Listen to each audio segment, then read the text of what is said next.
Hi, Betsy Joe. Can you hear me now? I can hear you now. Okay, I had to call in from my actual phone.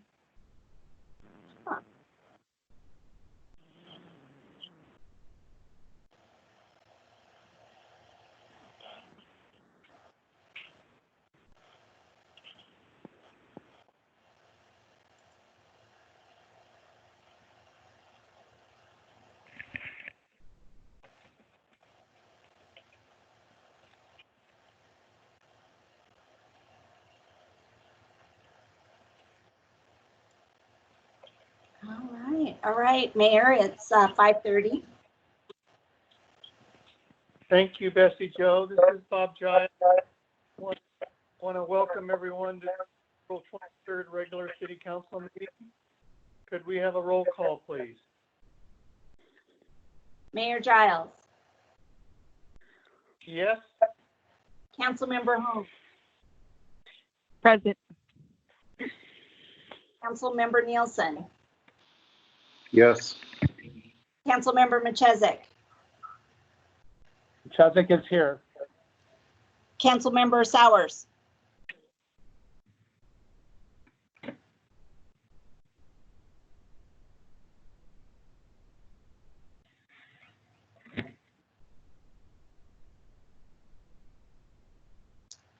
All right, looks like that Councilmember Sowers is absent. I'll let you know if he comes on. Thank you, Bessie Joe. Would everyone please stand for the Pledge of Allegiance? I pledge allegiance to the flag of the United States of the United States of America. And to the republic for which it stands, one nation, under God, indivisible, with liberty and justice for all.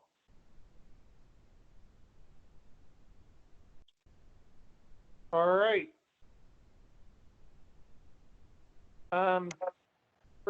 First item of business is approval of the agenda. Would someone please make a motion to approve the agenda as published? I'll make a motion to approve the agenda. Second. Thank you, Council. All in favor, say aye. Aye. Aye. Anyone opposed, say nay. Hearing none, the agenda is approved. Next item is our consent agenda. Would someone please make a motion to approve the consent agenda? I move we approve the consent agenda. This is Colby. Thank you, Colby. Second, this is Melanie. Thank you, Melanie. So the motion to approve the consent agenda has been moved and seconded. May I have a roll call vote, please? Councilmember Nielsen. Yes. Councilmember Holmes. Yes. Mayor Giles. Yes. Councilmember Machezek. Yes. And it looks like Tom just joined us. Councilmember Sowers. Yes. Thank you, Council. Our next item will be our general public comment period. And I believe public had opportunity to submit comments in writing. So I'm going to turn it over to you, Bessie Joe, to read of the general public comment. Yes, we have received, I believe, 6 or 7. So I will read through each one of them. The first is from Marilyn Olson at 890 Timber Ridge Court in McCall. She says, I am concerned about the moving of the McCall Recycling Center to Lake Fork. I don't understand how it will be more functional than the McCall site. I feel oversight is needed, as in someone paid by Valley County to be responsible for keeping the site clean. Adams County has a paid employee in council to make sure that the recycling center works properly and is clean with no garbage dumped at the site. We as a community need to be responsible for our garbage and recycling. Is it possible for the city of McCall to have a functioning recycling center? I feel there is a lot of interest in the community to recycle. Thank you for your time and consideration. The next comment is from Judy Anderson at 13775 Nisula Road in McCall. And she writes, I would like to comment on the county's plan to close the McCall Recycling Center and open a new one in Lake Fork for the whole county. The county sees this as a way to solve all the problems with recycling and to turn over a new leaf without having to spend too much money. While no one would want to continue the mess at the McCall site, I do not think the proposed site in Lake Fork will solve the problems unless there are some fundamental changes in management. The skepticism over the Lake Fork proposal is based on years of county's lack of oversight and Lakeshore's historic mismanagement. If these problems are not confronted, nothing will change. If the Lake Fork site is to succeed, then we must demand total public transparency. I suggest we insist on 1, monthly statements printed in the Star News that delineate the cost for running the recycle center for that month, the money made off of recycling, where the recycling went, and how much money Lakeshore made. Number 2, we also need a county employee who has in her job description overseeing the recycling solid waste management in Valley County. This person would monitor the recycle center, Lakeshore's performance, and answer the public's questions. She would also be responsible for getting and updating the rules on what can be recycled by maintaining contact with Bo Peck, the director of marketing for the Pro Recycling Group in Utah. Those rules would be delivered and updated to the public by the county, not by Lakeshore. The report written by Julie Thrower that the McCall Council commissioned from their own EAC on recycling made very clear that recycling works when there is direct government involvement, a paid county employee providing oversight. If we really want the Lake Fork site to succeed, this is the minimum that needs to be done so the county is truly doing this in the most cost-effective way and in a manner we in the city of McCall can be proud of. All right, the next comment is from Eberly Umbach. Gives a P.O. box in McCall, Idaho. Excuse me, I'm having a technical difficulty. Okay, Eberly Umbach writes, thank you for accepting public comment on recycling. With the county's decision to close 3 recycling sites, there's an opportunity for change to develop a recycling program that really works. In addition to the factors that make a recycling center minimally functional, a roof, a floor, enough covered space to store bales, accessible bins, and an on-site supervisor, public involvement is essential. How people use a recycling center is key to its success. Involving the public builds the sense of ownership of recycling and of other aspects of a broader waste management program. There are many people in the community who want to help create a good recycling program. However, the involvement of the community has to be authentic involvement. Would the city, in partnership with the county, consider adopting a plan to create waste management policy that had community groups as part of the planning process and structure, including ongoing ways to evaluate how the program is working? Education is important, but not sufficient. For example, all drivers are given education about how speeding is dangerous, but ordinances allow for fines to be imposed for speeding. Would the city consider ordinances for how tourists and residents must dispose of garbage? In the world today, how we handle our garbage is a top priority. not a side issue. I would love to see McCall become a model for how resort towns can create effective garbage management with strong citizen participation. The next comment is from Jeffrey Canfield at 1102 Buckboard Way in McCall. He addresses the council members. As members of the group that wrote the alternate proposal for recycling in Valley County, we write this in support of creating an enhanced recycling service for the citizens of McCall. As the city's comprehensive plan promises on page 125, the county intends to close the collection sites in Cascade, Donnelly, and McCall and replace them with one centralized collection site a half a mile east of Lake Fork. Their plan is to clear off an area 100 feet by 100 feet and fence it. That's all, no pavement, no roof, just dirt. We anticipate that it will be much like the present site in McCall, except that it'll be much less convenient. It seems self-evident that recycling participation in Valley County and in McCall will be greatly reduced. We do not believe that this constitutes an enhanced recycling service for the citizens of McCall. We have sent each of you copies of our alternate proposal. It is based on a simple and easily accessible model, Adams County's recycling program. They have created a very functional program that produces clean, highly marketable goods. We do not think that it is unreasonable to expect that Valley County, with far more resources than our neighbor, should be able to provide its citizens with a comparable recycling program. We have asked the county to take a pause in developing the Lake Fork site so that the citizens and cities of Valley County can be made fully aware of this major change and be given an opportunity to weigh in with their wishes. Today, we ask you to consider what you envision for McCall. The city's comprehensive plan states very clearly that the sustainability and recycling are key values that should guide all of your decisions.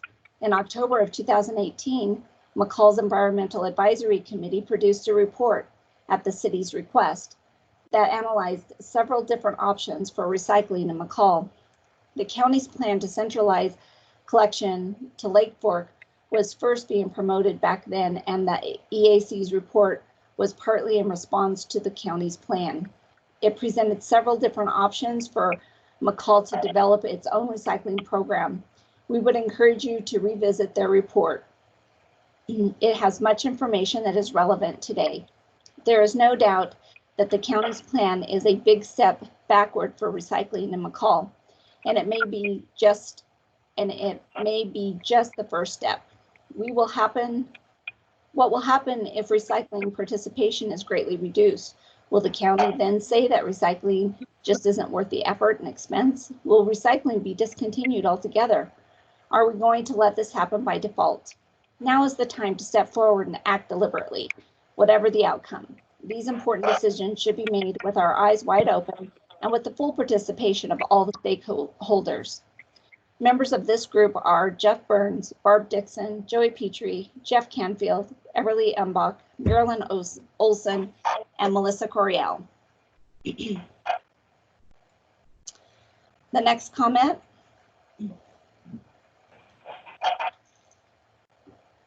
was submitted by Melissa Coriel at 1109 Buckboard Way. She writes, "Dear members of the McCall City Council, thank you for all you've done over the last 2 months to keep our community safe, and thank you for finding ways to still allow public participation during these challenging and unusual times. I'm grateful. Recently, I've had time to revisit the McCall Master Plan. I was excited to see that plans for composting are part of the near future. I would love to be part of any effort to bring citywide composting to our community. It is one of the most viable ways to reduce waste, both in terms of weight and methane emissions. I encourage you to look to the city of Boise." She gives a website reference, as well as smaller mountain communities to see how this could be done in our own community. I hope that that in this rather limbo time that all of us can pause to reflect on what is truly important in our community. I'm aware that the city is currently working on a climate action plan with the McCall Outdoor Science School. Composting and urban agriculture are natural partners in this effort. I am supportive of plans for citywide composting and any effort to divert material from becoming an end use in a landfill. Thank you again for taking the time to read these comments. And then we have one more, and it is from Laura DeFrancesco at 508 Brundage Drive in McCall. She writes, I want to add my voice to the proposed new recycling center to be located at Lake Fork. The current site has degenerated to the point that the containers often are at overflow. The ground is littered with paper, plastic, and cans. The road has not been maintained. The location of the site is neither adequate nor maintained and is an eyesore for anyone having to drive by it on a daily basis. The businesses and apartments nearby must also suffer with seeing garbage daily.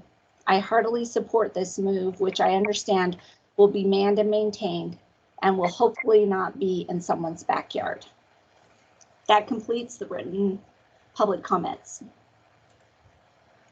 Thank you, Betsy Jo. That'll be really helpful as we for a work session later on recycling. So at this point, we're going to move into the public hearing portion that we started at our last city council meeting. And there are two public hearings. The first is Agenda Bill 20-094. The purpose of this public hearing is to amend and update Title II, Building Regulations of McCall City Code. And as I said earlier, we will be continuing this public hearing.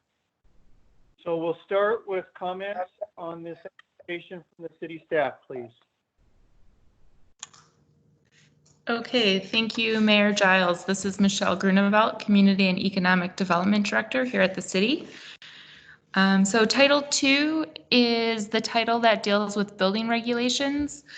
This item was presented at your last meeting.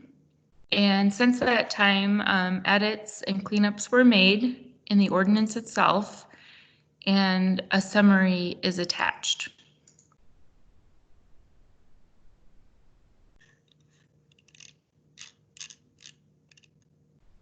Are there any questions on the proposed ordinance or summary?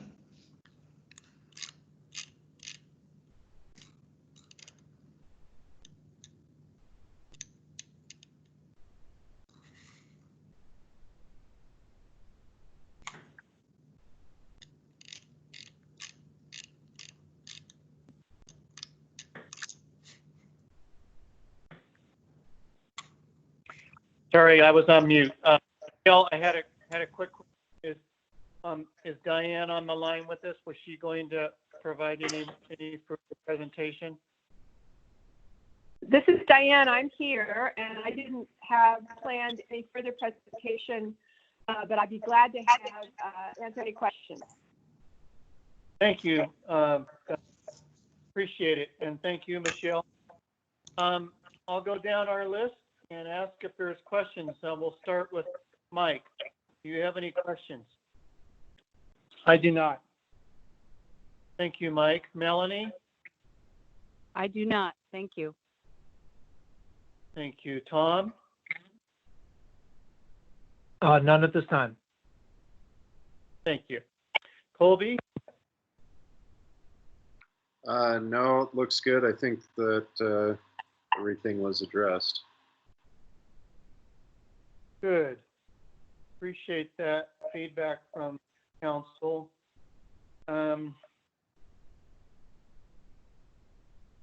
So at this point, I would like Bessie Jo to help me with reading any written correspondence or any written comments that were submitted for this public hearing on this particular topic. I received no written comments for Title II Building Regulations public hearing. Thank you. And Michelle, I'm assuming you haven't received any written comments in the last week? No written comments. Thank you. Okay. At this point, I'm going to close the public hearing. No more testimony will be allowed. And I would like to hear from each council member whether they are ready to proceed with approval of this Title II. So let me go down our, Mike, start with you. I would suggest moving forward. Thank you. Melanie? I'm ready to move forward as well. Thank you. Tom? Yes, same. Colby? Yeah, I'm good here. Thank you, council.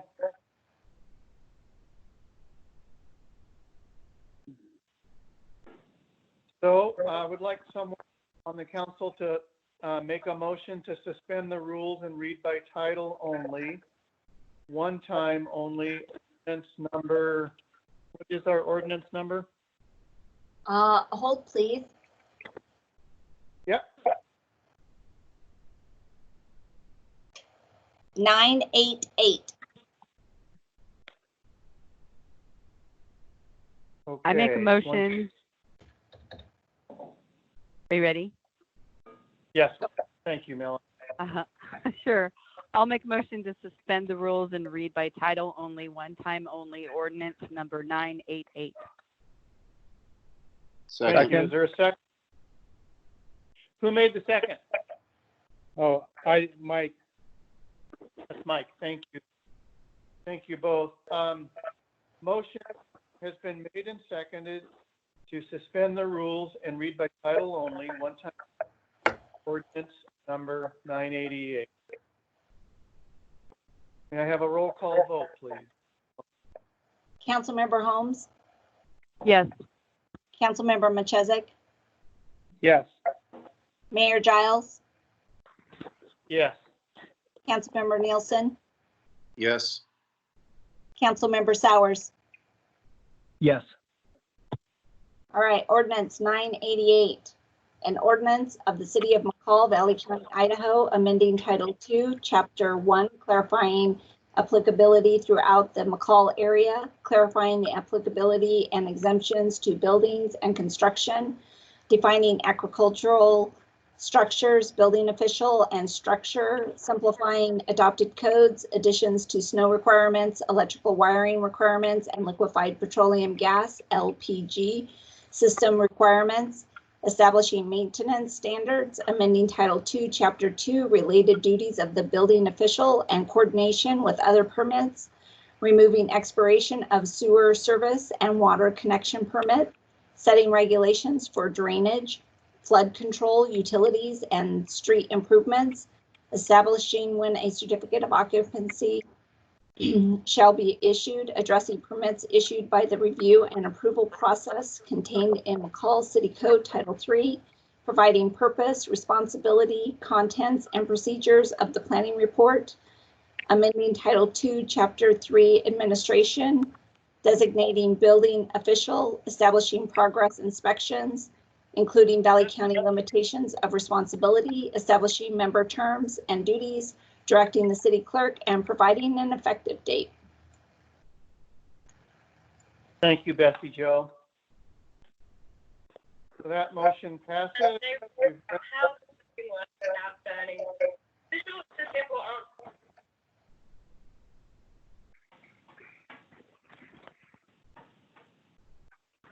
So would someone please make a motion to adopt ordinance number 988?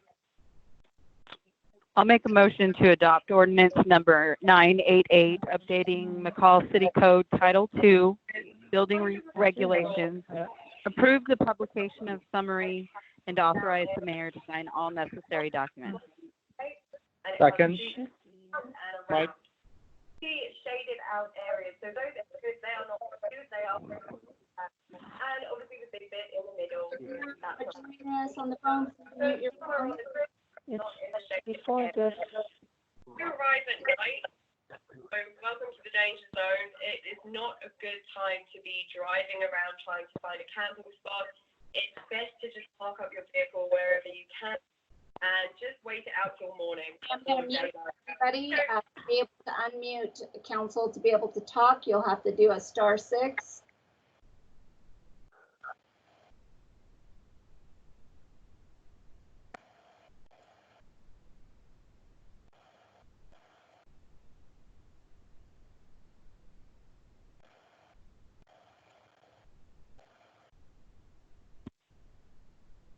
This is Bob Giles.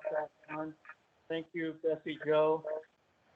I believe the motion to accept ordinance number 988 has been made and seconded.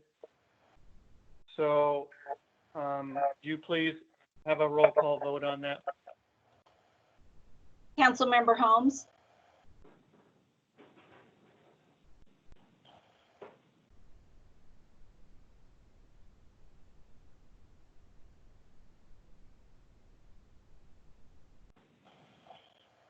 It takes a minute to get unmuted. Sorry. Councilmember Holmes?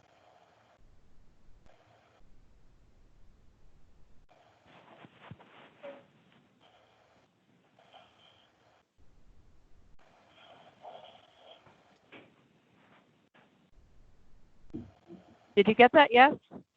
No, I didn't. Now I hear you. Oh, okay. I had it muted on my side. Sorry. Okay. Councilmember Machezek? Yes. Mayor Giles? Yes. Councilmember Nielsen? Yes. Councilmember Sowers? Yes. Okay, the ordinance number 980, that motion passes. So we are on to our second public hearing, which is the request to adopt an ordinance updating McCall City Title III, Chapter 20, Historic Preservation. And we will continue this hearing from our last meeting. And I will start with staff report from Michelle. Great. Michelle Grunewald, Community and Economic Development Director. This is the current Chapter 4 of Title II, which is the building regulations. So this part of the ordinance deals with historic preservation.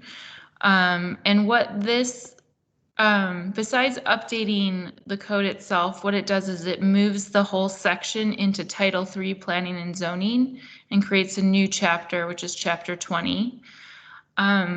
So this item was also presented at your last meeting. There haven't been any substantial changes to it since that time. We were just getting it into the right ordinance form, and a summary was created. So I'm happy to answer any questions you may have on this one, and Diane's also on the phone.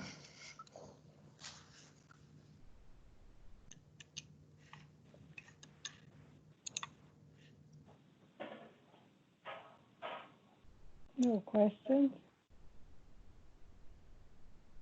I'm sorry, I was on mute. We'll start with Mike Machezek. Any questions for Michelle or Diane? I do not have any questions. Thank you. Melanie? None, thank you. Tom? No questions at this time. Thank you. Colby? None from me. Thank you, Council. Are there any written public comments on this for this hearing? Yes, I received one public comment regarding the Historic Preservation Code update. It was received from Walt Sledesky. He is the chair of the McCall Historic Preservation Commission. And he writes, council members, on behalf of the McCall Historic Preservation Commission, we wish to voice our support for the changes proposed to the city code regarding historic preservation activities. The inclusion of language around potential demolition of historic buildings, as well as expanding the area of influence to include the McCall impact area, are appropriate and appreciated. And those are. Thank you, Bessie. You're welcome. So that concludes the public comment on this particular hearing topic. Is that correct? That's all I received. I don't think that Michelle received any. Thank you. We'll close the public hearing. No will be allowed.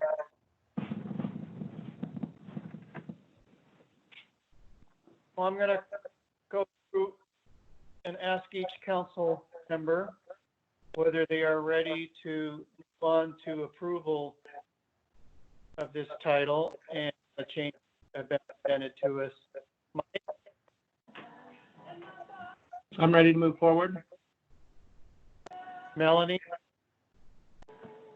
Ready to go. Tom? Yeah, I was very happy to hear from the Historic Preservation Council, so I'm in full support. Thank you, Tom. Colby? Yeah, ready to move forward. Thank you, council. Would someone please make a motion to suspend the rules and read by title only, one time only, ordinance number psychologists and astronauts working together. So Bessie Joe, what will this ordinance number be? Financial services firm, Raven. 989. To get these funds committed to I make a motion to suspend the rules and read by title only, one time only, ordinance number 989. Thank you, Melanie. Second. This is Tom, second. Thank you, Tom. The motion to suspend the rules and read by title only, one time ordinance number 989 has been made and seconded. May I have a roll call vote, please? Councilmember Holmes, Yes. Councilmember Sowers, Yes. Mayor Giles, Yes. Councilmember Nielsen, Yes. Councilmember Macheze. Yes. Oh, Thank you, ordinance. council. The motion passed. Bessie Joe, would you read this for us? Certainly.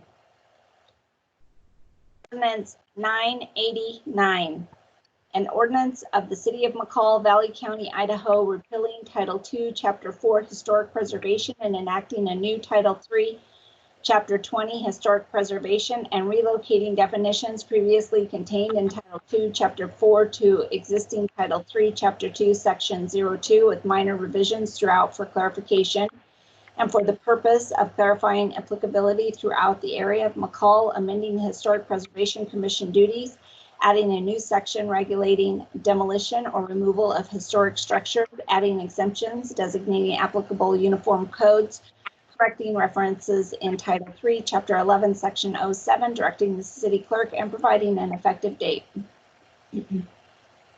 Thank you. So, would someone please make a motion to adopt ordinance number 989? I move we adopt ordinance number 989, updating McCall City Code Title III, Chapter 20, Historic Preservation, and approve the publication of the summary and authorize the mayor to sign all necessary documents. Colby. Thank you, Second. Colby. Thank you, Melanie. Motion to adopt ordinance number 99, updating McCall City Code Title 3, Chapter 20, Historic Preservation. Approve the publication of the summary and authorize the mayor to sign all necessary documents. Has been moved and seconded. May I have a roll call vote, please? Councilmember Nielsen, Yes. Councilmember Holmes, Yes. Mayor Giles, Yes. Councilmember Machesik, Yes. Councilmember Sowers. Yes. Thank you, council. The motion passes. That concludes our 2 public hearings. And we will move into our work session, Agenda Bill 20-123, which is the Valley County Recycling Facility Update and Discussion. And I believe we have Dave Bingaman, County Commissioner, who is on the line with us. Is that correct, Dave?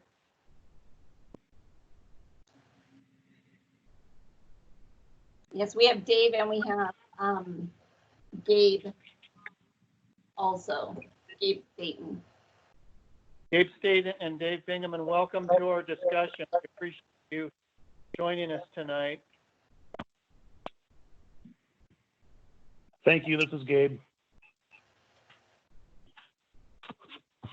Thank you. This is Dave as well. Thanks, you guys, for having us. Well, we appreciate it. It's an important topic to all of us. So, Melanie, Bessie Jo, who on our staff will be helping us with this discussion, leading us? I believe Annette will. She's on the line. Okay, I'm going to turn it over to you, Annette. Thank you. Okay, can everyone hear me all right? Yeah. Okay. Okay, good evening, Mayor and Council. Annette Spickard, City Manager. And as you requested, we have invited Commissioner Bingaman and County Treasurer Gabe Staten to participate in a conversation with you tonight about the plans for the county's recycling facility and program moving forward. We really appreciate them making themselves available to us tonight, especially in this limited format. In your packet are materials provided by the county regarding their proposal for the Lake Fork site. So you'll be able to refer to that while they're speaking. We also have Michelle on the line in case there are questions related to zoning or any of those types of development things for the site currently in McCall on Dinehard Lane. I realize that the previous discussions regarding the recycling facility and programs occurred prior to some of our existence here. For example, those occurred before I was hired here as the city manager, and I believe we have some new council members on board as well. So Michelle has all of that history, and so please feel free to ask any questions you need to ask about how we got to where we are today, if that's helpful to you. And I think this is a great opportunity for you to provide some feedback to the county as they discuss and consider moving forward with their plans for recycling. So I would just turn it over to Commissioner Bingaman at this point, unless there's some other questions about logistics.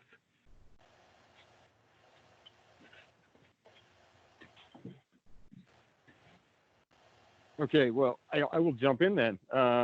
Again, thanks for you guys for having this discussion with us. Gabe is our solid waste and by default the head of the recycling program as well. So I encourage you, Gabe, jump in wherever you feel that you can add something in. You know, I think probably just a little bit of background would be important. And as you guys said, or as Annette said, this predates my time as an elected official in Valley County. I've been involved with recycling since I've lived here, but when I was elected, the discussion had already started to look at ways to improve that recycling program, and specifically with the move to centralize the 3 facilities that we have now into a central location at the Lake Fork site, which is county owned. I believe we have somewhere on the order of like 25 acres there. So it's a pretty nice size parcel with a lot of room to expand in the future. With that, what was originally intended was to look at building a new facility there that would be, a structure with all the bins enclosed and a very nice recycling experience that you could come into. It was, not approved in any of our past budgets, so it didn't go very far. We started the discussion again last summer about what we could do to improve on the current situation and also what was in our budget. So, just briefly to back up again, both the cities of Cascade and Donnelly at different times have expressed their interest in getting the facilities moved out of their town. So both of those facilities are on city property. The difference between those 2 cities and the McCall site is that the site is on county property in the city of McCall.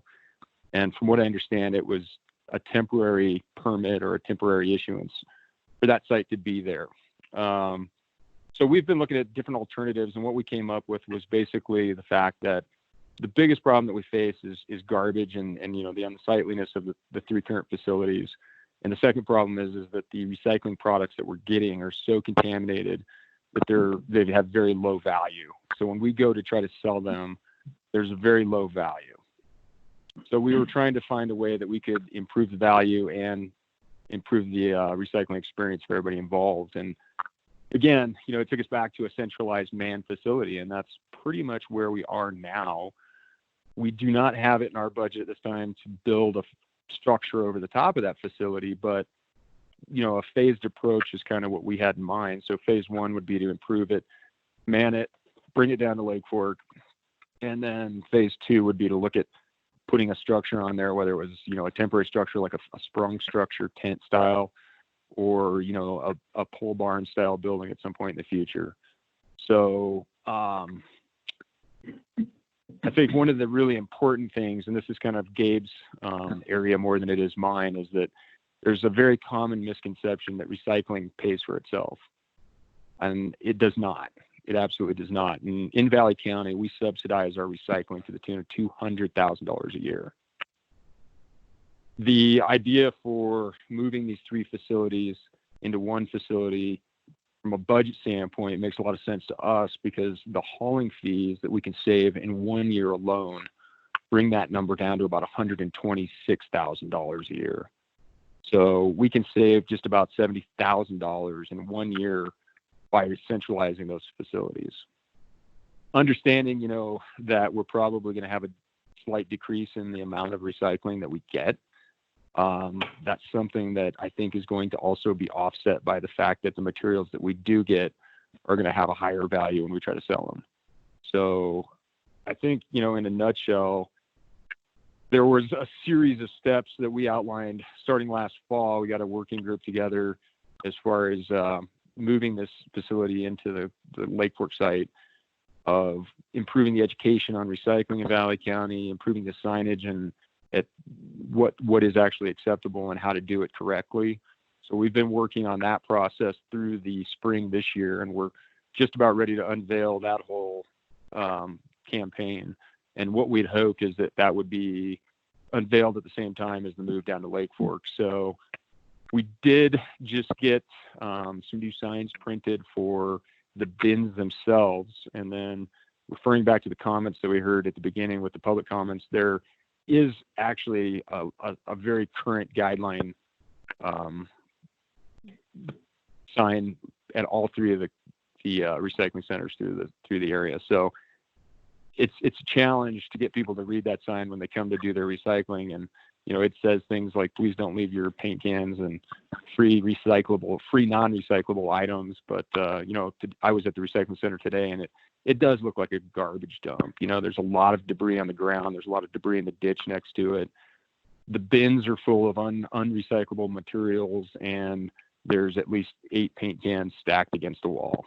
So in a nutshell, that's where we are. We got a pretty ugly problem here, and from what I've heard from the cities, and I checked back in with Cascade and Donnelly this week, they absolutely want those sites out of their towns. So we've got to do something to appease their interests. And I think, City of McCall, having talked to Annette and Michelle earlier in the month, I think that they would like to see a different site or to have that site cleaned up or removed from City of McCall as well. So I'm not going to talk for very long. That's about all I have. Gabe, like I said, feel free to add anything you want to add in there. Okay. Thank you, Dave. Dave, you did a great job. I really don't have much to add. I will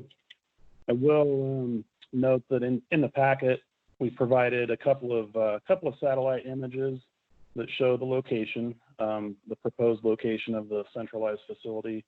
There's a spreadsheet showing the estimated cost savings in moving that facility or centralizing that facility. There's also a kind of a rough diagram of how that fenced-in area would look. And just to eliminate some confusion, there's 3 pages of diagrams that were prepared by CH2M Hill 2 or 3 years ago, and this is not our proposed centralized facility, but it's one that was considered a few years ago by the county commissioners. They decided not to proceed with that. We'll be happy to answer any questions. Thank you, Gabe, and thank you, Dave. Since we're doing this by conference call, I'll try to facilitate the questions. We'll start with Mike Machezik.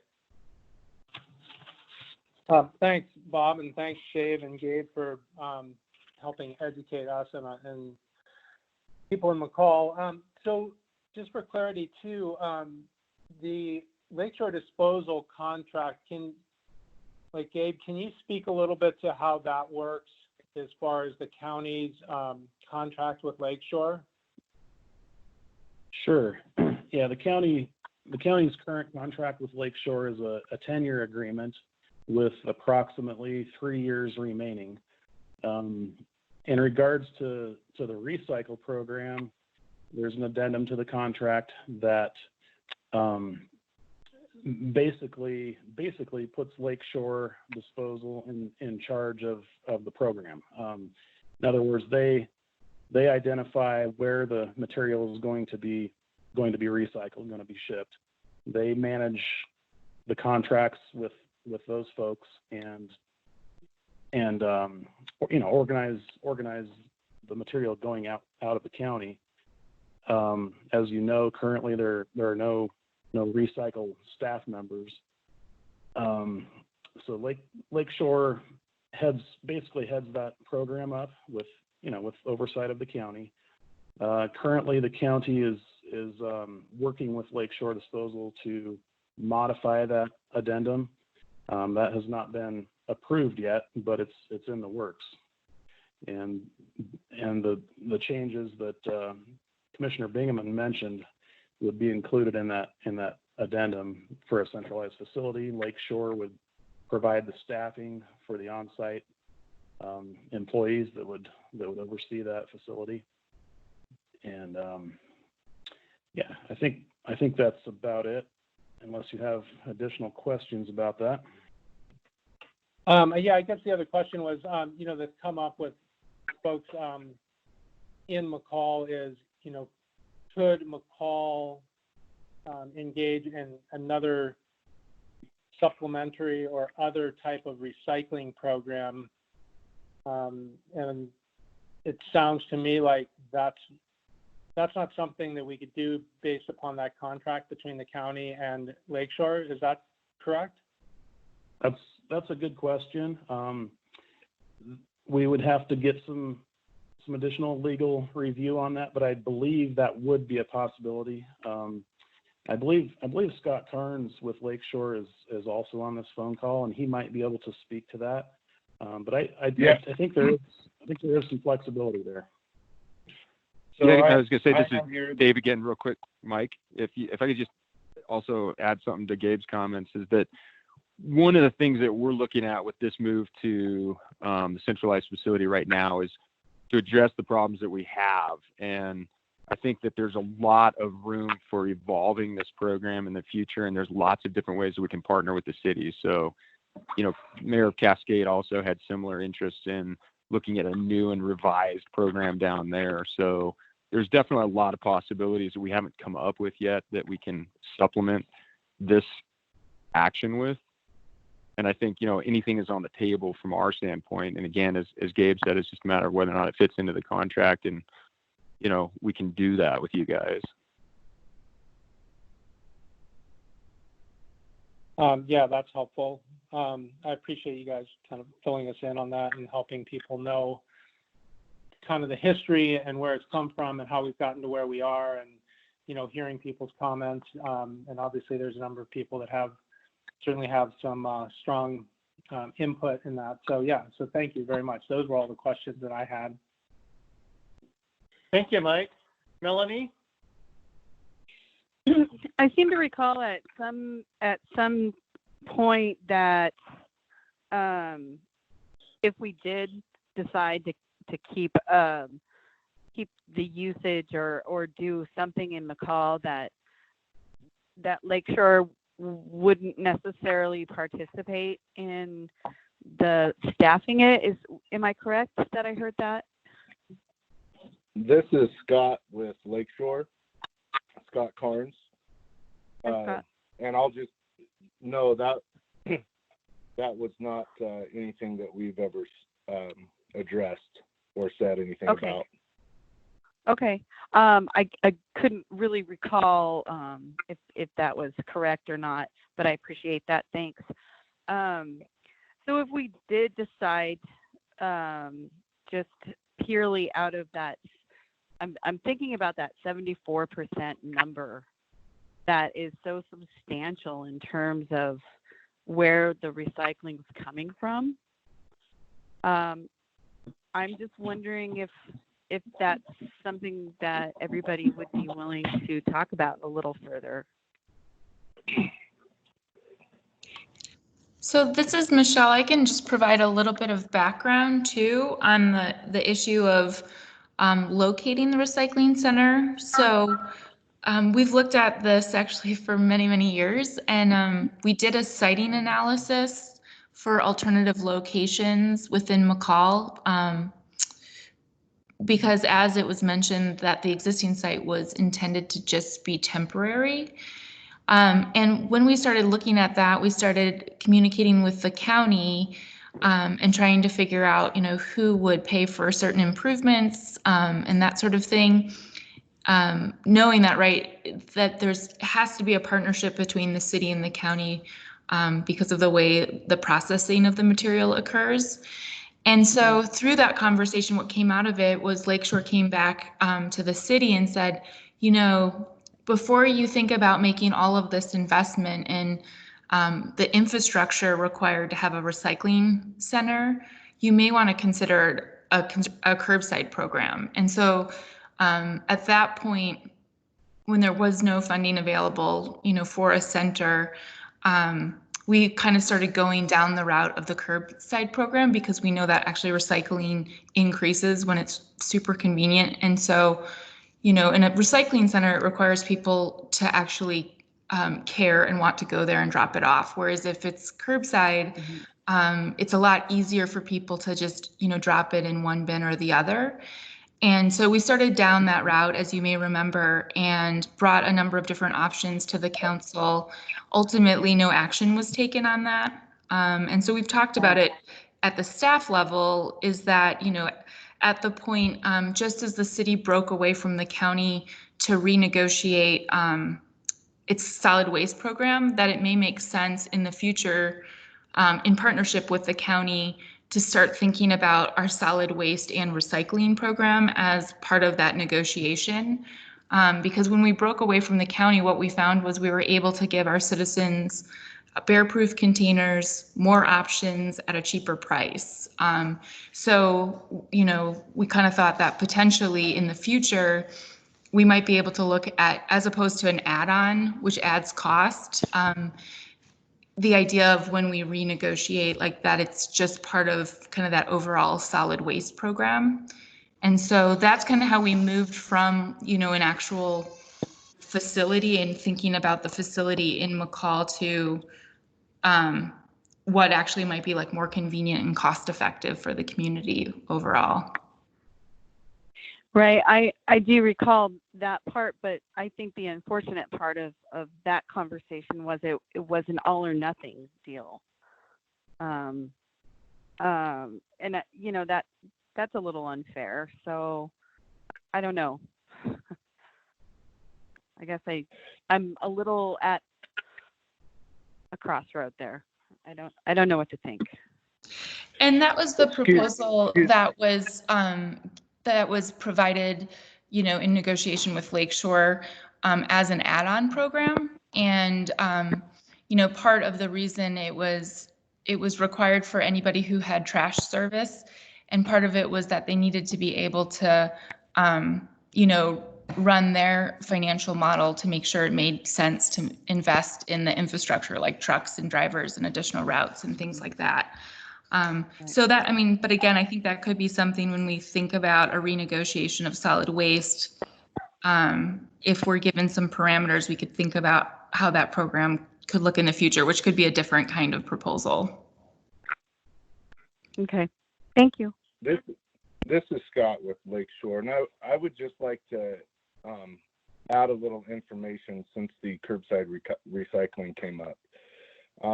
This week I contacted Smokey Peck, which is the owner and CEO of Pro Recycling in Utah, who we use to export the recyclables here in Valley County. And the reason for my phone call was I was really hoping that there was going to be a solution so that I could go and offer curbside recycling to McCall again. However, what his recommendation is, or what his thoughts were, that with only 1,500 customers, which is what Lakeshore currently has and within the city limits,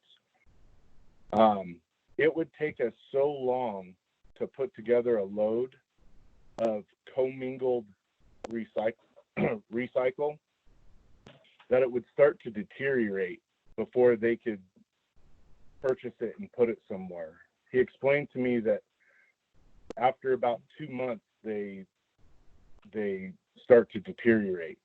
It would take us 6 months to come up, 6 to 8 months to come up with a full load to go down there.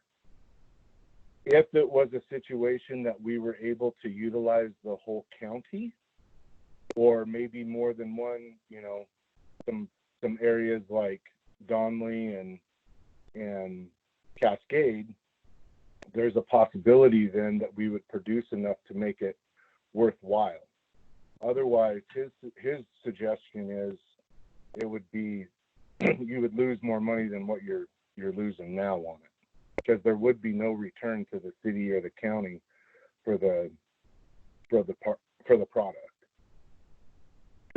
So I just wanted to throw out what I learned, and if anybody has any other questions, feel free to ask or contact me at the office.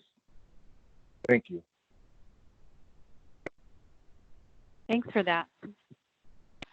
So are you saying, I guess what I'm hearing, this is Colby,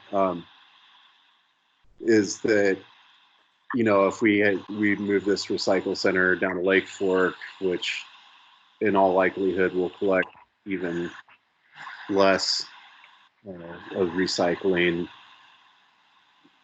it's going to take, how long is it going to take to get a load to send off to Utah? And like what, I guess, after what you just said, how does recycling make any sense at all? Well, I can touch on that as well. A commingled bale is a lot different than what we do now. So what we do now is we bale everything. The plastics all get baled together, aluminum, cardboard, paper, etc. They get baled together. So when they get to the final destination, they're a fairly clean product. They don't have to go through it. Okay. The same thing would happen if the location went to Lake Fork, but with one big component, and that is we separate the ones and twos. And we would keep specific items that are say they just want milk jugs, because within those ones and twos, they only want certain things. So right now it's milk jugs. We would bale all milk jugs together and the rest of the plastic would be baled together. Having it at Lake Fork, we're going to be able to control that stream as it comes in by having a manned facility. So that's why we wouldn't be in that spot going this other route. There is some good news on the horizon that I think all of you should hear. Smokey's opinion was that after this whole COVID thing goes away and the industry start opening back up, that he said that all recyclables, including plastic, he is saying that there is going to be a huge increase for it. So there's going to be a want for it. He did mention that they just opened 3 paper mills in the last month for him to take product to. So there is some possible light on the horizon from a professional standpoint. Thank you, Scott. Colby, do you have any other questions or thoughts? Melanie, I guess I just chimed in there to ask that question. I don't know if Melanie still has something. I don't want to step on her toes. Oh, no, I'm good. I was just trying to wrap my head around, some of those intricacies of, what we could potentially do with it. But thank you, Colby. I guess one big question that I have that, I guess is at the root of or a lot of these public comments is why move it to Lake Fork and not keep it in McCall? Number one, I guess if we could talk about that a little bit, just to clarify that whole temporary nature of the existing site and why it's not a viable option to keep it there. Thanks.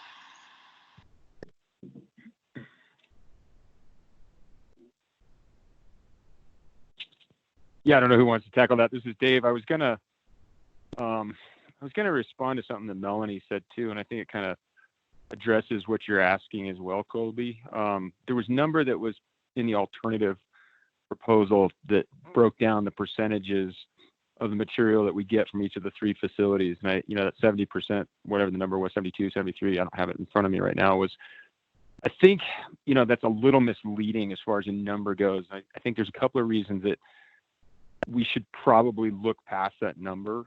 I think the biggest reason is that the McCall site is the largest out of the 3 sites. And I think that you can make the argument that most of the folks that are driving to McCall or to the McCall site probably are coming from generally like Donnelly South to, the McCall area for shopping or whatever else that is. So when we were looking at, the place to recycle as a centralized facility in the valley, we also looked at like the spread of the population throughout the valley. And I think it's important to note that of the 10,600 folks that we have registered as residents of Valley County, that the 3 cities combined make up just less than 50% of that population. So that leaves a big chunk of the population out in the middle of the valley, which, as we all know, is clustered in that Lake Fork, Donnelly area. So again, that's part of the reason that centralized facility makes a lot of sense. The second part of that is that it is county, so we can apply for a conditional use permit and get that facility built. Part of the landscaping is already in. The site is a very easy to build on site. Again, we've already got the snow off. We're letting it dry, and we were planning on starting the move as soon as we can get the contract worked out with Lakeshore. So our road department can do most of that work.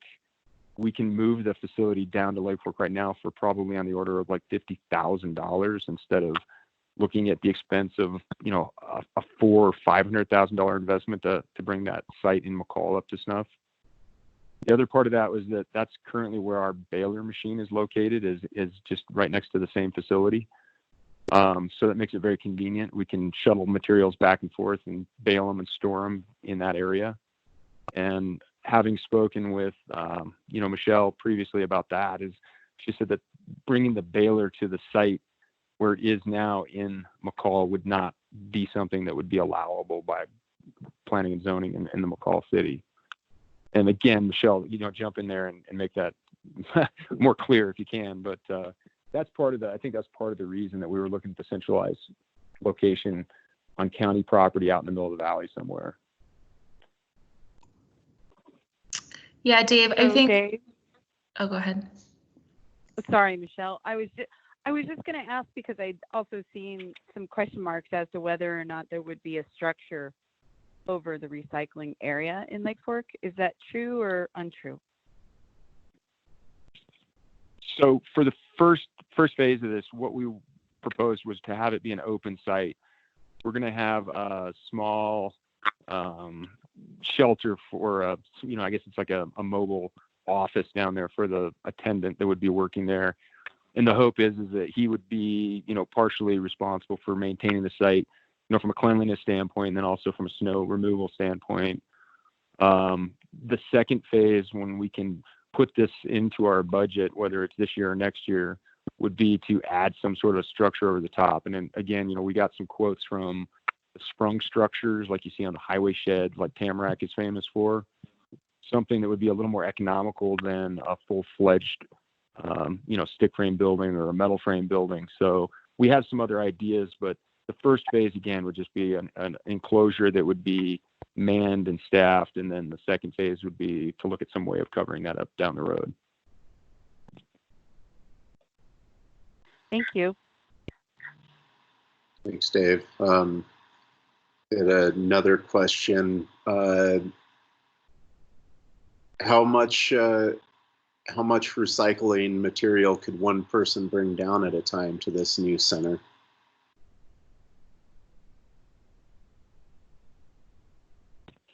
I can jump as far in as there on that. Yeah, I was going to say that'd be great if Scott wants to jump in there, but I don't think there's any limit. No, there will be no limit. The only thing right now that we have under any covers at any of the 3 locations is cardboard. So we are going to provide closed-topped cardboard containers. It will require people to break their cardboard down and not just throw big, huge boxes in there, because the slats are what's going to control that. And so all recyclable material will be covered, and it will be hauled very often to make sure that it's not building moisture and things like that. So we've got that part of it handled, I guess. I guess what I'm curious about is, what if someone does like a co-op curbside recycling? They bring their neighborhood's recycling down once a week or once a month or something like that. Are you going to turn someone away if they show up with a big truckload of recycle? Absolutely not. Absolutely not. They can bring it down, and as long as everything, is being separated into the bins, and things that are not recyclable, that, we'll have a dumpster there for, not for garbage, household garbage or anything like that, but people that came down and said, oh, I thought this was recyclable, and then we give them that education, they would have the choice of either putting it into the dumpster there or taking it back home and putting it in their in their own trash. So to answer your question, yes, they can bring in a semi-load. We're fine with that. So I guess the follow-up would be to, if the possibility for the city of McCall to maintain a recycle location, they would be able to haul bins down there frequently if they're being sorted here.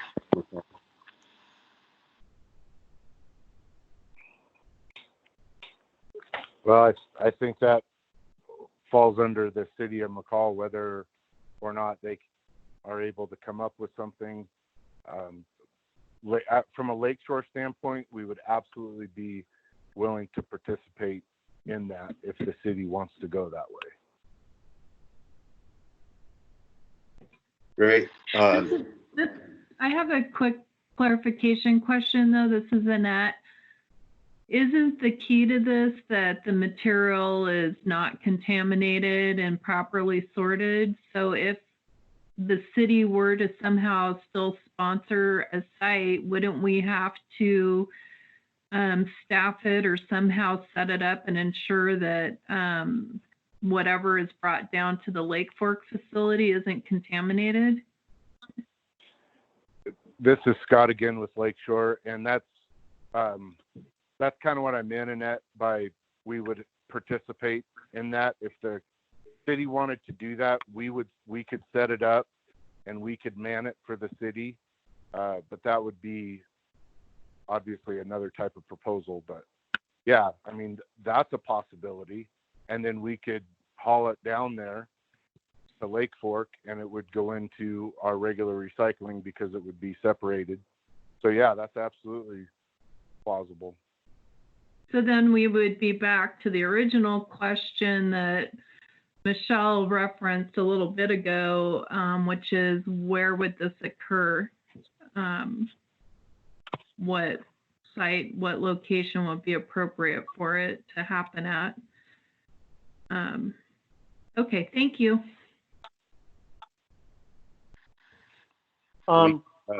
Recycling's pretty educational. It goes hand in hand with the library. There might be a space back behind there and some extra city staff between City Hall and the library.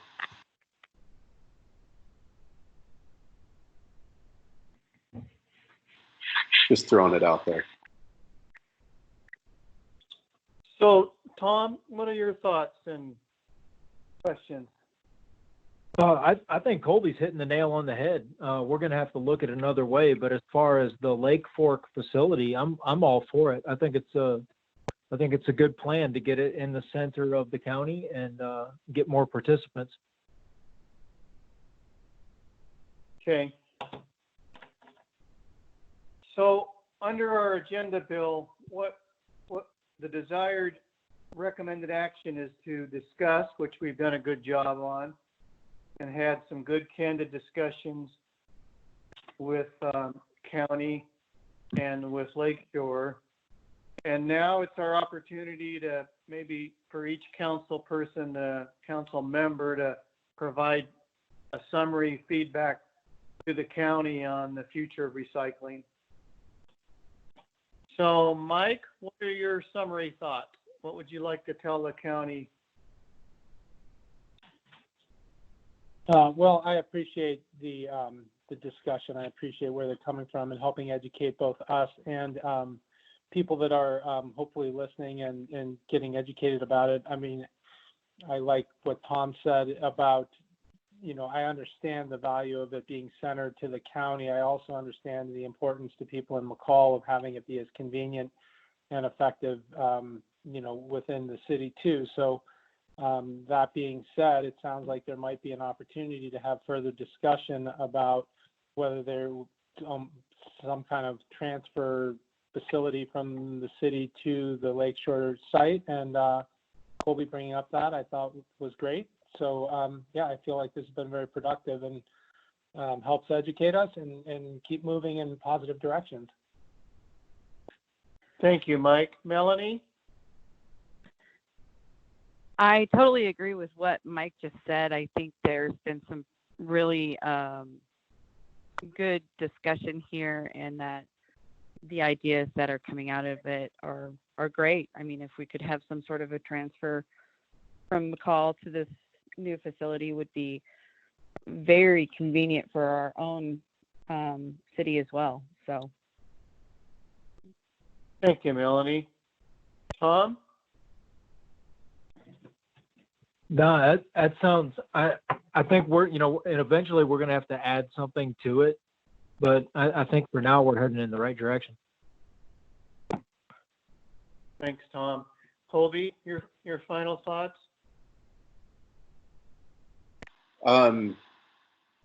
Yeah, I mean, recycling is kind of it's a big multifaceted issue. I'm kind of okay with the recycle center in Lake Fork. Personally, I don't know what my recycle habits will do. If I have to drive to Lake Fork, I usually don't make it too far past either stoplight in the car. Unless I come out here to Little Hill for a meeting. So,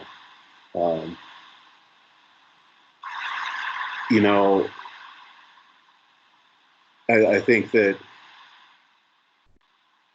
it's going to take an effort from the city and from the citizens of McCall also to try to figure out how we can bring that recycling to Lake Fork.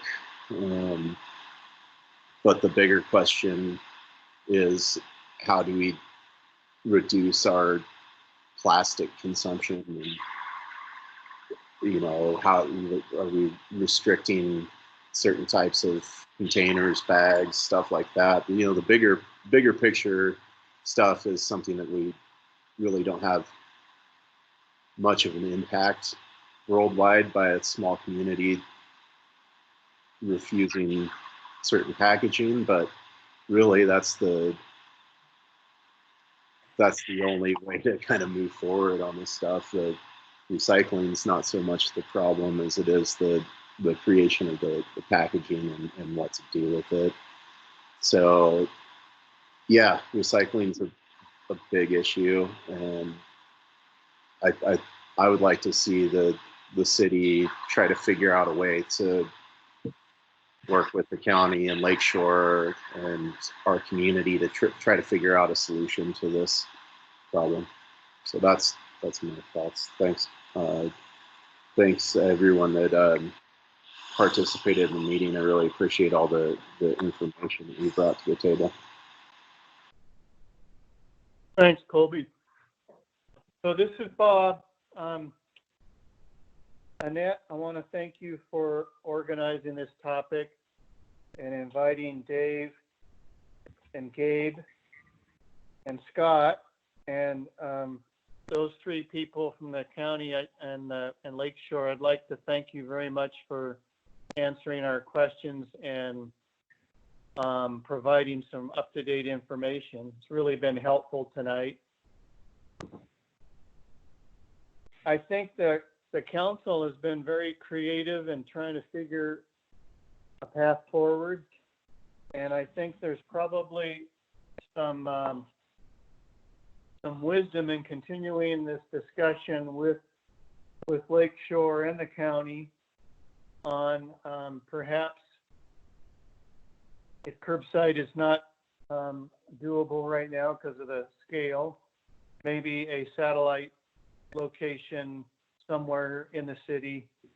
I'll call it Colby and Mike's model. Maybe something like that might work out. So let's continue to explore those things together.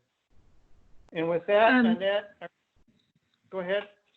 Oh, I was just going to add just a quick reminder that we do have our big sustainability initiative coming, and this obviously is the perfect strategy that will fall under that larger umbrella of the sustainability plan for the city. So, staff fully anticipates continuing to work on this important topic for the city and coming up with good solutions. And obviously the county and the Lakeshore Partnership's very important.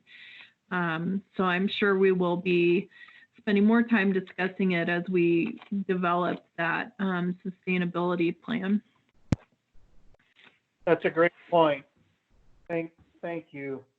And Michelle, thank you for helping us as well tonight. That was very educational. With that, I'm going to close out our work session and move on to the business agenda. The first agenda bill is number 20-114, request to approve resolution 20-07, which is the creation of a housing advisory committee and adoption of bylaws. And this is an action item as well. Okay, this is Michelle Grunewald, Community and Economic Development Director. I just realized I'm on the wrong agenda bill, so I'm going to move ahead to 233, which is the agenda bill that talks about creating a new advisory committee related to housing. So this was an idea that was brought forth by the council, and the idea is that this would be a new advisory committee to the city council, and their role really would be about implementing the McCall housing strategy, so they could help with identifying funding sources, helping develop more incentive programs, identifying code amendments, reviewing RFPs, and basically just acting as a think tank for local housing solutions. And the resolution and the bylaws contemplate having a committee that has representatives from kind of a diverse background, but also bring experience in housing in either real estate, having major employers or the chamber, attorneys, developers, kind of the construction and building world, and financing, as well as a senior citizen, because we know senior housing is an issue within McCall. So this resolution formalizes the creation of that advisory committee, and it includes the bylaws, which identify, the number of members, when they meet, and the roles and responsibilities of those members. So I am happy to answer any questions you may have. Thank you, Michelle. Michael, start with you. Questions for Michelle? I don't have any questions. So then Michelle would be the liaison for the city on this committee. Is that correct?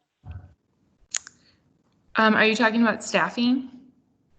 Yeah, as far as would we have a staff liaison to it, or would we we're talking about forming it with this group of stakeholders, and then they're going to advise the council, and then they would come to council? Is that?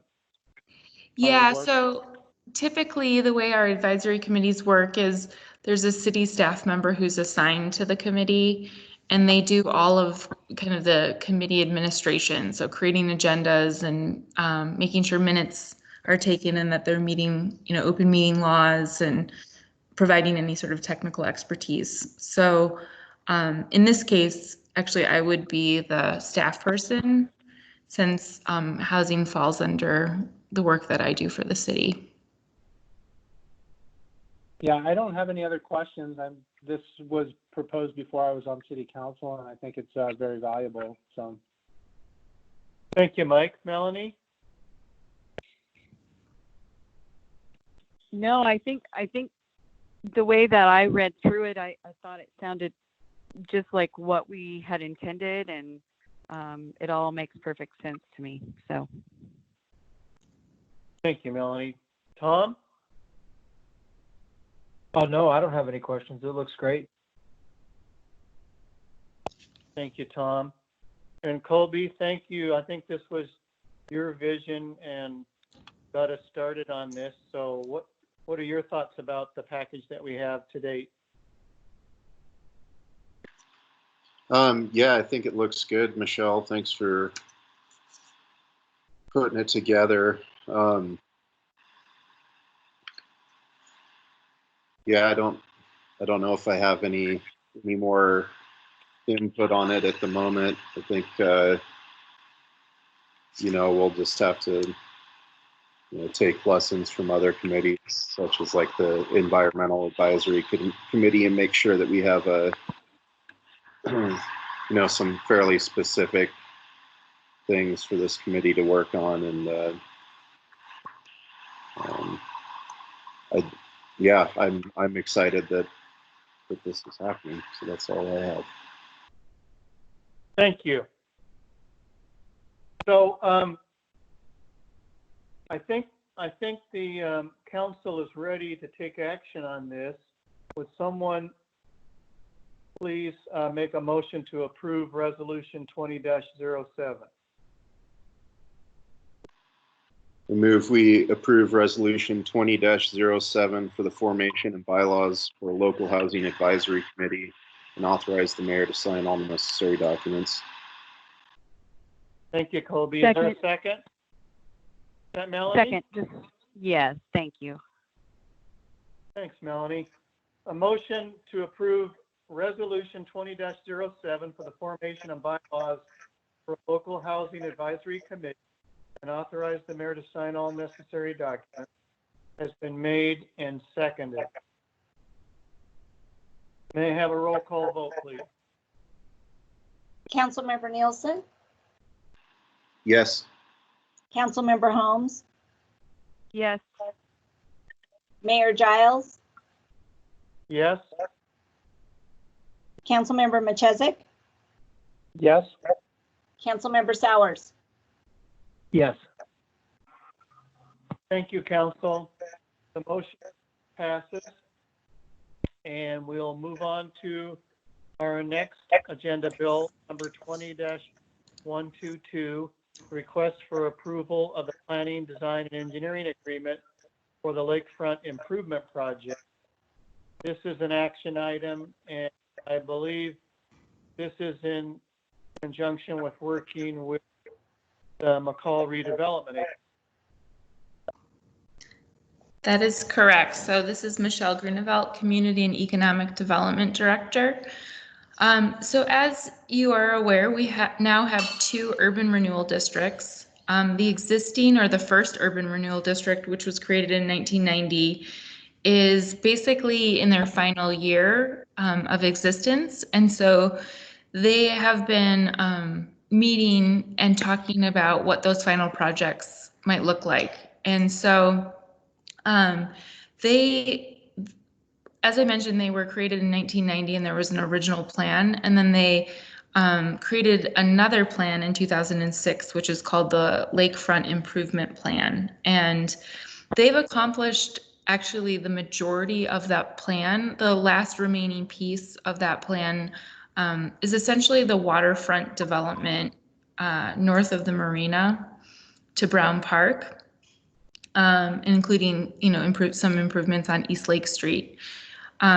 So at one of their previous meetings, they approved they made a motion that they wanted to go ahead and better understand some of the design and engineering issues and what some potential projects might be. So they approved a budget of not to exceed $200,000 for design and engineering for this effort. So we met with their attorney, who is Megan Conrad from Elam and Burke, and talked about different ways that they could approach this project, and ultimately decided, given the sort of tight timeline to be able to design, engineer, and implement projects, they essentially need to be kind of completed with projects by September 30 of 2021.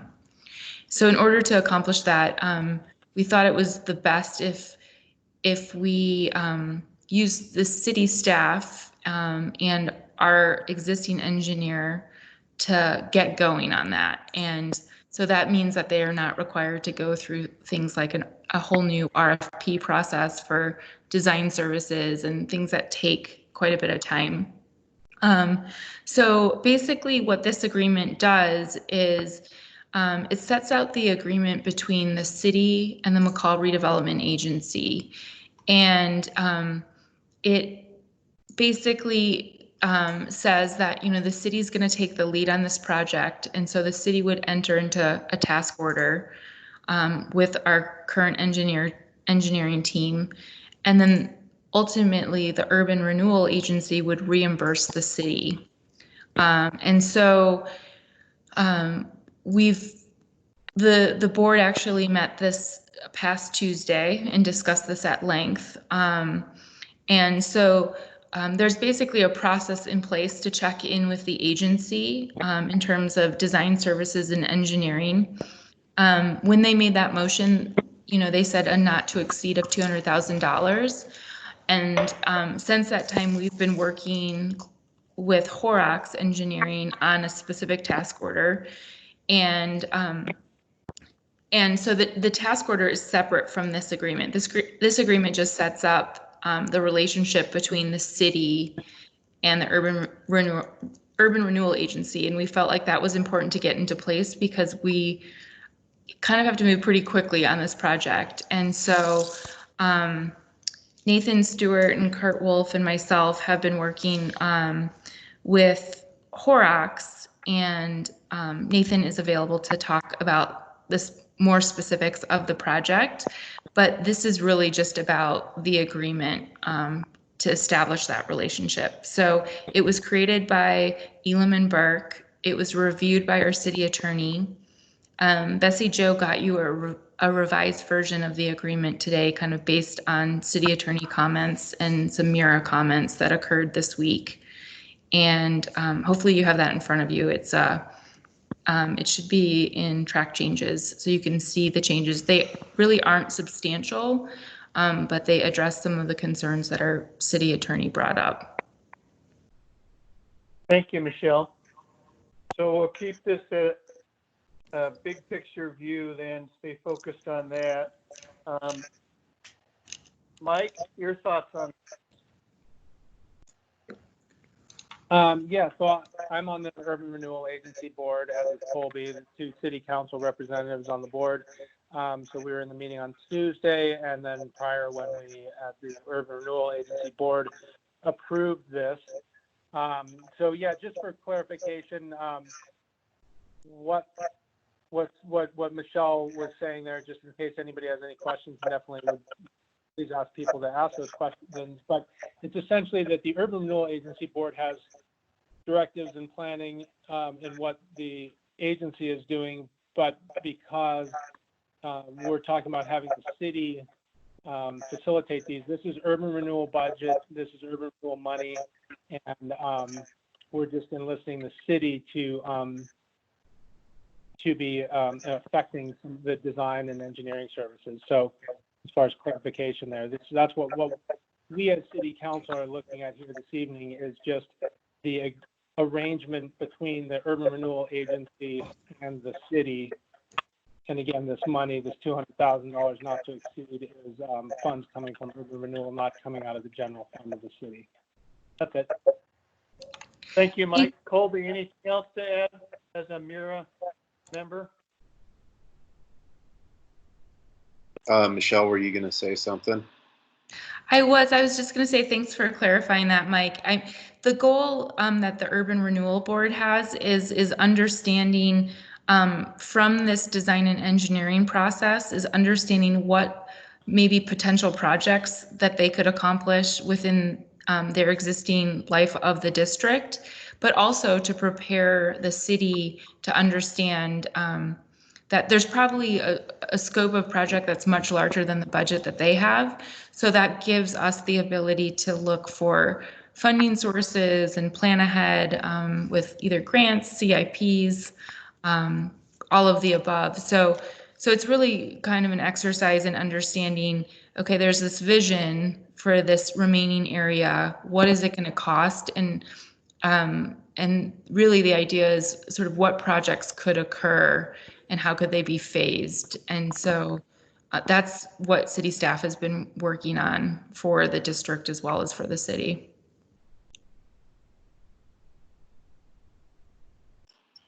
Yeah, Thank you, Mayor, Michelle. I think that Michelle and Mike have done a great job of summarizing. I don't really have anything to add. Thank you, Colby. Melanie? No, I thought that was very clear. Thank you very much. Tom? Oh, no, very clear. Thank you, guys. No questions at all. Thank you, staff, and the two members that serve on that committee. So let's go ahead and move to approve the planning, design, and engineering agreement. Would someone make a motion from the council?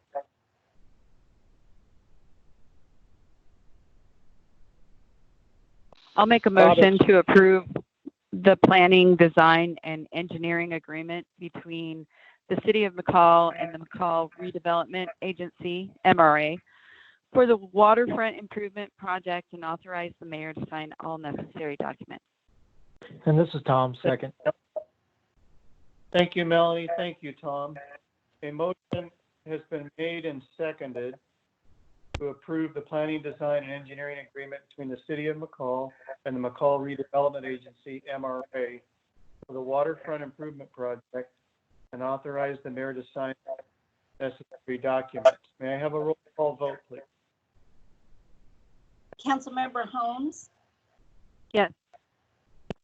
Councilmember Sowers, Yes. Mayor Giles, Yes. Councilmember Machesik, Yes. Councilmember Nielsen, Yes. Thank you, council. The motion passes. And we will move on to the next agenda bill, which is number 20-124, a request to approve architectural services for Bennett Architect for the Lake State Intake Station Reconstruction Project. Okay, thank you, Mayor Giles. This is Nathan Stewart, Public Works Director. As many of you may know that had worked through the Water Master Plan and have been engaged in some of the discussions of our Legacy Beach Station, over the past 5+ years, we've started to see a subsiding section of that intake structure occur. And in the past 2 years, we've taken that a lot more serious as some of the subsiding started to create some cosmetic issues. And the sheer age of that facility, being 50+ years old, is starting to show its wear. So last fall, in an effort to stabilize that in the short term, to buy us some time to look at the project in a larger scope, we attempted to bid out a in situ stabilization project. Unfortunately, due to the hecticness of the construction world in Idaho, we were unable to get any bids for that, even though there was a lot of interest. So that was a blessing and a curse because we didn't get it done. And we did some temporary stabilization of the roof structure, and it's only a portion of that building. There's a large concrete portion that's very secure, which houses all the pumps. This is a smaller addition to that building that houses the generator and some chlorine equipment. So the blessing in this whole thing is that we've been able to reevaluate the project as a whole. And we've now brought together a good team, including local architect Bennett, to put this project formally through the process. And we're at a very aggressive schedule to do so because we know the construction of improvements within Legacy Park has impacts on our community. And so we'd like to do that work in the shoulder seasons. And at the same time, there's a lot of entitlement work that needs to occur because that facility, when it was built way before the city had codes requiring conditional use permits and PUDs and different entitlements. So essentially what we're looking at here, this is the first of 2 agenda bills I'll be presenting tonight.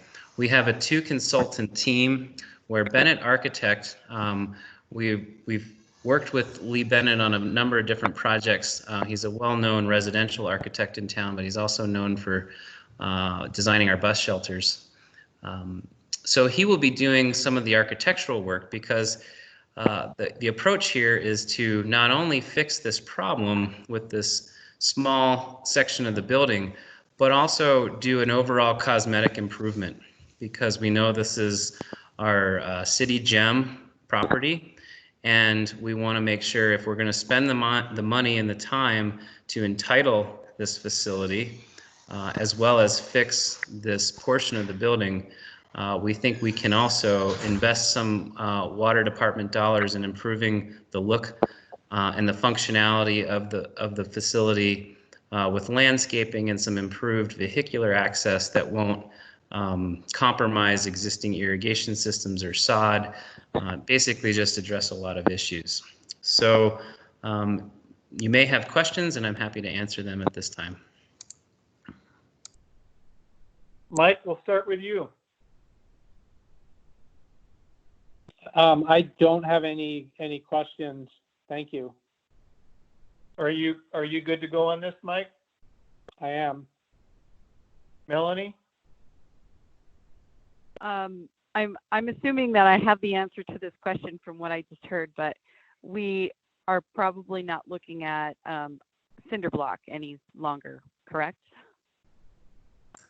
Well, we're likely looking at a masonry type structure simply for fire code and some other requirements of this type of facility.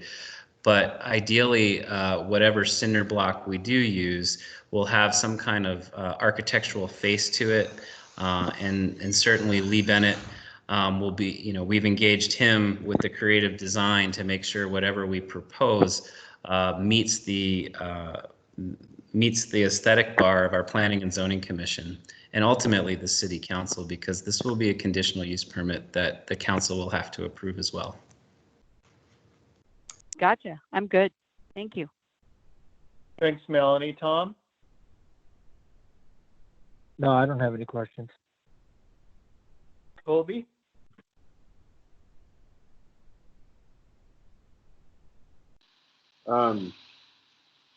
So just because we couldn't get the stabilization done last year, was abandoned ship on that? No, not at all. The effort to stabilize the foundation last year was a much smaller budget, and it was simply the first step. It was the critical step to make sure that the facility would not fall down under snow loads, or we didn't have any further cracking of these exterior walls. And because we weren't able to get that done, we were able to take a little bit of a more broad approach to look at the whole project and identify possibly that we can build the structure maybe on the opposite side, on the east side, which will, there's some opportunities there depending on the underground infrastructure. There's a 16-inch pressure water main that goes out of the east side of that building. So we need to make sure whatever we build over it, we don't compromise that. We also have a number of rules and regulations within the shoreline environment zone. So if we have to build it on the west side, we may need to apply for a variance. So all of these issues come to light as we look at the project as a whole. Whereas last fall, we were simply going to go in and do an in situ stabilization where we'd spend money to stabilize the foundation, but we wouldn't do anything about the aesthetics of the building or the old roof or any of the existing landscaping that really is not appropriate for a facility of this type and importance to the city's water department.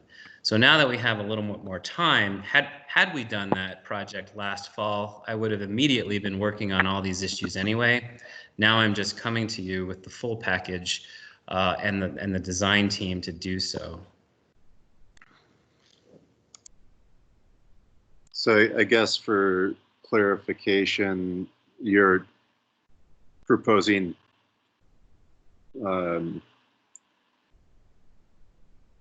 so it's part of the building is essentially going to be replaced. Is that what it is?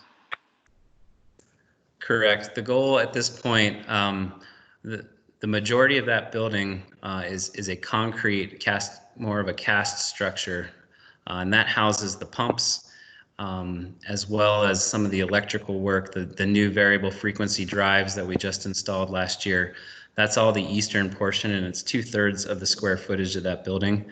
The western 1/3 houses the generator, backup generator, as well as a controls room and a chlorine injection facility. That chlorine injection facility we've decommissioned principally because we've got some other options to inject chlorine at the water treatment plant. And that portion of the building is not built on a foundation.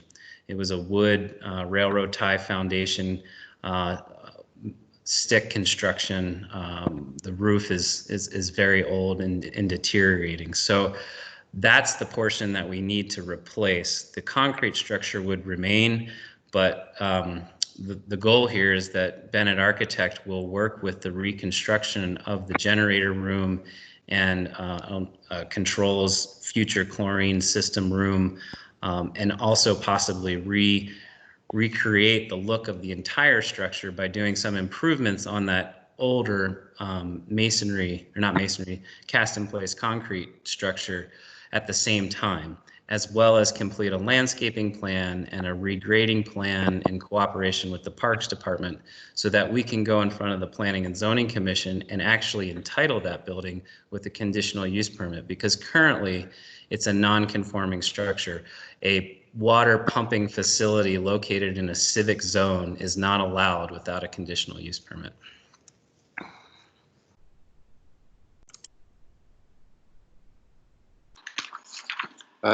Okay, that I think answers my questions. I'm just I'm looking at the aerial photo of it and trying to visualize from this and what I know on the ground of where, how it's going to be different. Yeah, essentially, Colby, the failing portion of the building is the brick masonry portion, and the concrete structure that's more of the easterly portion of the building is still intact. But the hope is that when we come up with the design, whether the new structure will be on the east or the west, which is the lake side, we can also improve the look of the concrete portion of the structure, possibly with a roof pitch or some accents or even some different cladding on the exterior. And that's where Lee comes in. We'll have a variety of different teams of engineers working on this to make sure we can get it all done in a timely manner. Great, thanks. Thank you, Colby. Thank you, Nathan. Would someone please make a motion to approve the architectural services agreement with Bennett Architect? Yes, I'd be happy to. This is Mike. Make a motion to approve the architectural services agreement with Bennett Architect Incorporated and authorize the mayor to sign all necessary documents. Second, this is Melanie. Thank you, Melanie. Thank you, Mike. A motion has been made and seconded to approve the architectural services agreement with Bennett Architect Incorporated and authorize the mayor to sign all necessary documents. May I have a roll call vote, please? Councilmember Machezek, Yes. Councilmember Holmes, Yes. Mayor Giles, Yes. Councilmember Nielsen, Yes. Councilmember Sowers, Yes. Thank you, council. The motion carries. We will move on to the clear solution engineering portion of Legacy Beach Estate. So Nathan, you'll help us with that? Sure thing. Nathan Stewart, Public Works Director. So this is the complementary agenda bill that presents and proposes the civil, environmental, and water engineering side of consulting services required for our Legacy Beach intake station reconstruction project. All of the previous information I provided is the same. Basically, Clear Solutions Engineering is run by Eric Landsberg. Eric Landsberg recently departed from SPF Water Engineers in December of this year. And Eric had worked with us through SPF and Horrocks for many years through the sewer annexation process, as well as the development of our water master plan, as well as the development of our water rate reports and our new water rate structure. So fortunately, through a number of negotiations, we've been able to secure working with Clear Solutions and Eric, and he provides some historical background on researching this facility individually. He will also be working with a local engineering firm, Crestline Engineers, to perform the engineering services we need to get this project approved by the DEQ, as well as our local requirements, especially working with our Parks Department to make sure that we can design this facility so it improves the park and doesn't hamper it. Happy to answer any questions. Hey, Mike, any questions? I don't have any questions. Melanie? None for me, thank you. Thank you. Tom? None at this time. Colby? None here. Thank you, Council. Would someone make a motion to approve this engineering services agreement with Clear Solutions? This is Mike. I make a motion to approve the engineering services agreement with Clear Solutions Engineering LLC and authorize the mayor to sign all necessary documents. Second. This is Tom. Thank you, Mike and Tom. A motion has been made and seconded to approve the engineering services agreement with Clear Solutions Engineering LLC and authorize the mayor to sign all the documents. May I have a roll call vote, please? Councilmember Machesik, Yes. Councilmember Sowers, Yes. Mayor Giles, Yes. Councilmember Holmes, Yes. Councilmember Nielsen. Yes. Thank you, Council. The motion carries. We are on to our last action item, request to approve engineering services for Crestline Engineers in regards to the East Park Street reconstruction phase 1. Okay, thank you, Mayor Giles. Nathan Stewart, Public Works Director. Council, this is the second engineering services contract that you have seen for this project.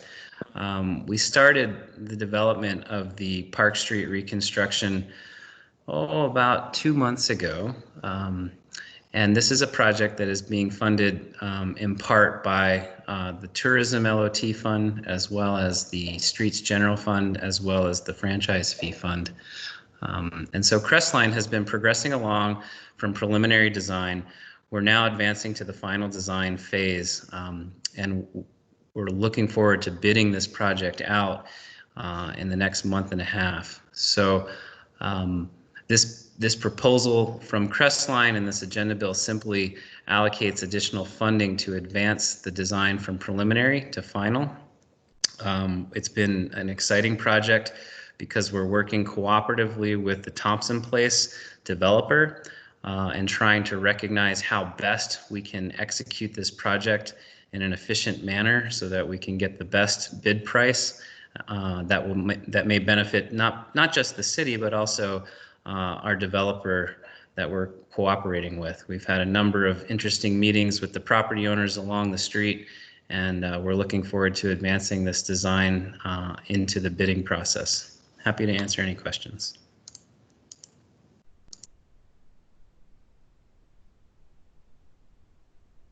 All right, I have my mute button on. Thank you, Nathan, for that overview. Mike Machesik, any questions? I don't have any questions on this one. Thank you, Melanie. None for me, thanks. Thomas? No, none at this time. Thank you, Tom. Colby? Gosh, I guess I'm the only one asking questions tonight. That's okay. Fire away. Happy to answer them. Just for clarification and remind us again, I know this is between 4th Street, the top of the hill there, down to Thompson. And what exactly are we proposing to do on that street section there? We're gonna end with a sidewalk to nowhere at the top of the hill there, or what? That is correct. So the design is only for, this is phase 1 of a 2-phase project because the second phase would advance the reconstruction of Park Street down to the corner of my father's place. But the first phase, and again, was an opportunity to take advantage of the work being done by the Thompson Place development. As everybody who's driven that road knows, the tremendous wear and tear that that road has had. Over the course of the past 2 months, I've learned the history of that road and the history of the Thompson Place development. It used to be a wetland area with ponds. That road was filled in. We have a geotechnical report that shows us that. But it's been there for over 50 years. And so the interesting thing is that now we have an opportunity to fix that road so that it's not potholing all the time, that it has proper drainage on both sides of the roads, that the sidewalk that the Thompson Place developer constructs doesn't stop just at the bottom of the hill, and it progresses up to the top of the hill. So we'd be continuing that street section, which includes bike lanes on both sides of the road. The sidewalk would only be located on the north side of the road, simply due to the topographic constraints and the limited area we have to work on. There will be some trees that will have to be removed, and there will be some underground infrastructure that also needs to occur. But the biggest component of this project before we can start is the undergrounding of all the overhead utilities that's going on. And I've been working very hard with all of the utility companies to coordinate the work of this project as well as the work that's happening in front of City Hall as we speak. And just for clarification, this street was not on the list of streets to be repaired under the 1% local option tax, the streets lot. Is that correct? That is correct. However, it is a local collector road, and the traffic counts on that road are rather significant, and certainly Public Works spends a significant amount of time trying to maintain it in its current condition.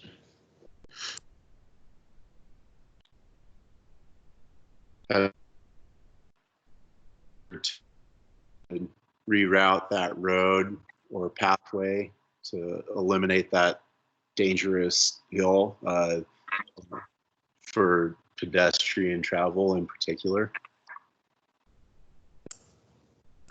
So that question's come up before, Colby, and part of this proposal will allow me to give you a more accurate cost estimate of the alternative of constructing a pathway. Tomorrow morning, we have an hour blocked off to talk about the Public Works facility, and we have some good site plans that show that area and what the intended use of that area would be for the Public Works facility moving forward. But as we move through this final design, the idea of constructing a new pathway that might circumvent pedestrians around the hill, I can provide you with a really good cost estimate for what that would be.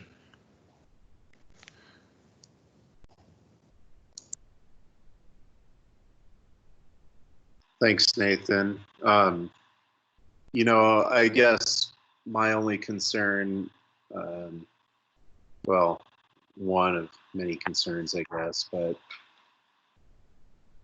there was a list of streets to be redone under the 1% local option tax. I feel that we're straying from that list, and if it's brought up to why we wouldn't consider redoing other streets that aren't on that list, the argument is, well, that street's not on this list. So this is kind of concerning to me. I certainly appreciate your concern. And, you know, currently right now, we don't have, as originally budgeted, it was not proposed to use streets LOT dollars. It was a tourism LOT grant and streets department dollars that would be funding this. Now, as we get the final costs in and we understand where our available funding is, we may or may not be looking to utilize some streets LOT funding to leverage all the other investment that goes on. But I also feel that the city has been very proactive and very successful, giving all the hurdles of construction in McCall on knocking away that list of streets. And I think that that's probably a good discussion to have with the council once I have a new 5-year CIP ready to present to you, because the original streets LOT list was done with very limited information, and we have so much more information on our road network. And I'm working with Chris Malvich and Trevor Howard at Horrocks Engineers currently. Chris was out the past 2 days assessing all of our asphalt so that we can input that asphalt in an interactive GIS and provide new recommendations on what roads we would repair, because certain roads have deteriorated faster than others. Hey, this is Bob. So I want to make sure I'm clear on what we've been just discussing. Tonight's recommended action is engineering services with Crestline. The funding for, if this motion is made and passes, it would be funded according to the agenda bill by the tourism LOT. Is that correct? At this point in time, I don't have a final engineer's estimate of the project because we haven't completed the final design.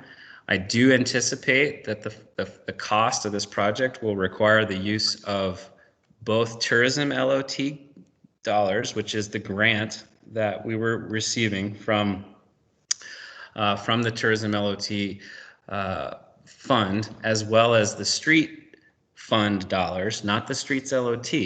And there's also significant investment by the franchise fee fund to underground those overhead utilities.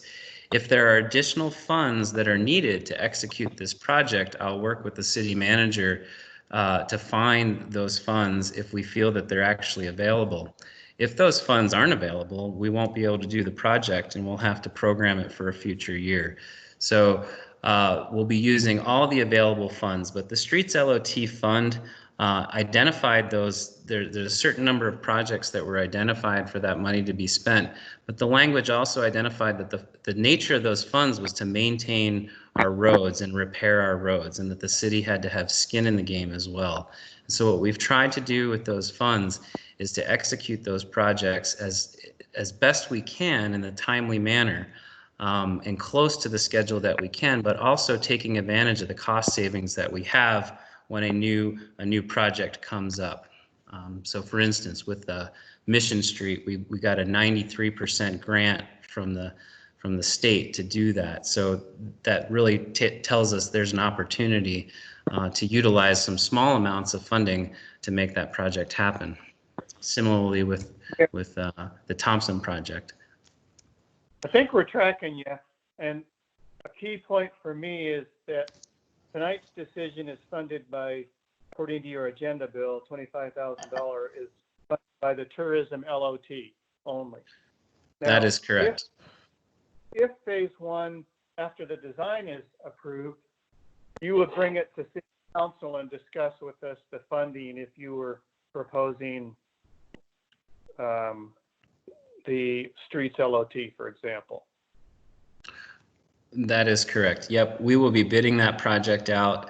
Hopefully the bid opening would happen in May. We'd be coming to you, I think, in early June or late May with a recommendation for contract award. And Once I've had a chance to debrief the city manager on the cost of the bid and make sure that we do or do not have funding for the project, we would be recommending an award or recommending a rejection of all bids. Okay. All right. Council ready to move forward on this? Would someone make a motion? Yes, this is Mike. I'll make a motion to approve the agreement for final engineering service with Crestline Engineers and authorize the mayor to sign all necessary documents. Second. So that's Mike makes the motion and Melanie, you second it? Correct.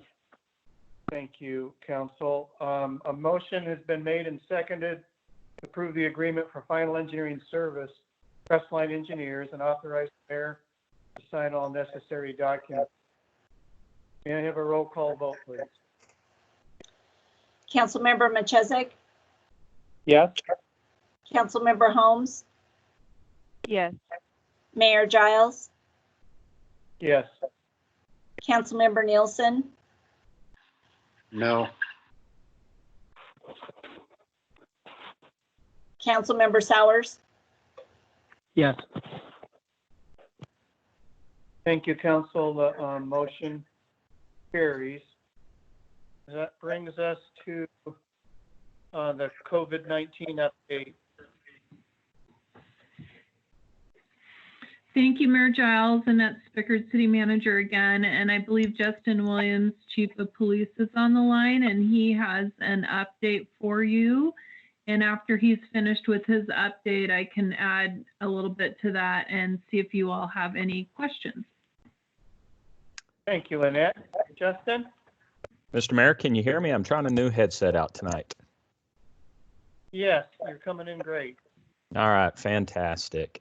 So the update tonight is going to be a little longer than what they normally are, simply because of the fact there were some changes today that came out with the governor's press conference at 11 o'clock today.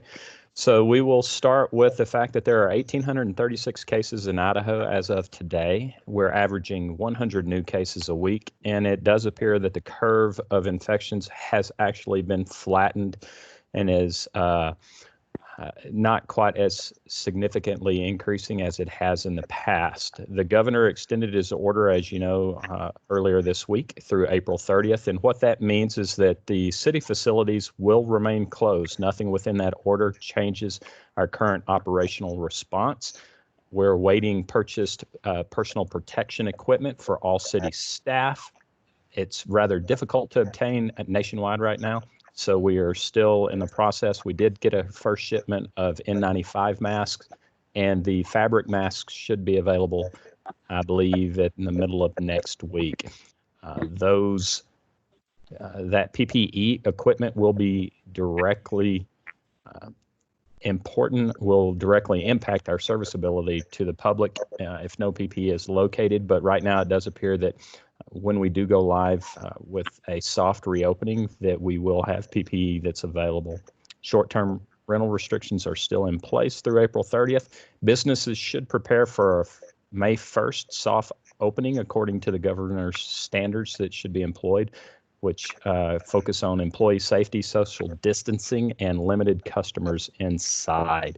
So we're already seeing that there are some businesses that are open, providing curbside services and such in the city. We've had no complaints so far of people violating that curbside, and it does appear to be working. Out-of-state persons entering into Idaho are still required to 14-day self-quarantine, and the business outreach is continuing through the city, working through the Chamber of Commerce, with community and economic development leading the way on that. For Valley County, we're continuing to coordinate our response through their EOC and with their public information officers. Aaron Greaves meets with them 3 days a week as far as the public information officer groups go.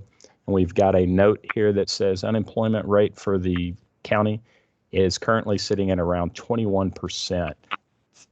March 21st through April 23rd, there were 882 claims for unemployment compared to 48 claims during the same period last year.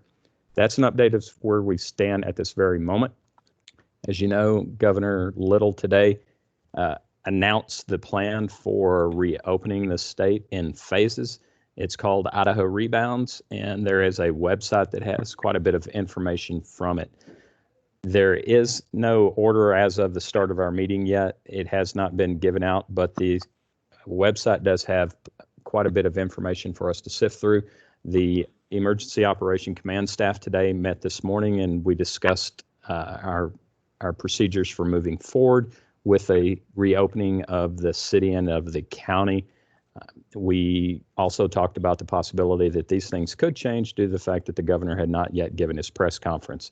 And as a fact, our proposed response will change based upon these orders that will come down from the governor. There's a caveat to all of this, in dissecting the Idaho Rebounds recommendations, is that we will go into detail with our legal counsel to clarify some gray areas within the order. The summary that I'm about to provide you is based solely on the website information and from the press conference that was held today. The website is called reboundidaho.gov, and after going through it, these are the primary points that I believe will guide us through our decision-making process for the next 6 to 8 weeks. There are specific criteria that must be met in order to go through these particular phases. There are 4 phases that have been identified by the governor and his staff. There are specific metrics that must be met before advancement to the next phase can occur. These metrics are based on COVID symptoms resulting in emergency room visits, hospitalization and private testing, and healthcare availability. Those are the 3 things to remember through all of this. They're taking the data that is received from emergency rooms as far as people coming in and exhibiting symptoms of COVID, or hospitalization of particular patients that have had positive testing, and the healthcare availability. For moving from one phase to the next, we must see a downward trend or lower numbers in those particular metrics. We must have available hospital equipment. That's the healthcare availability aspect.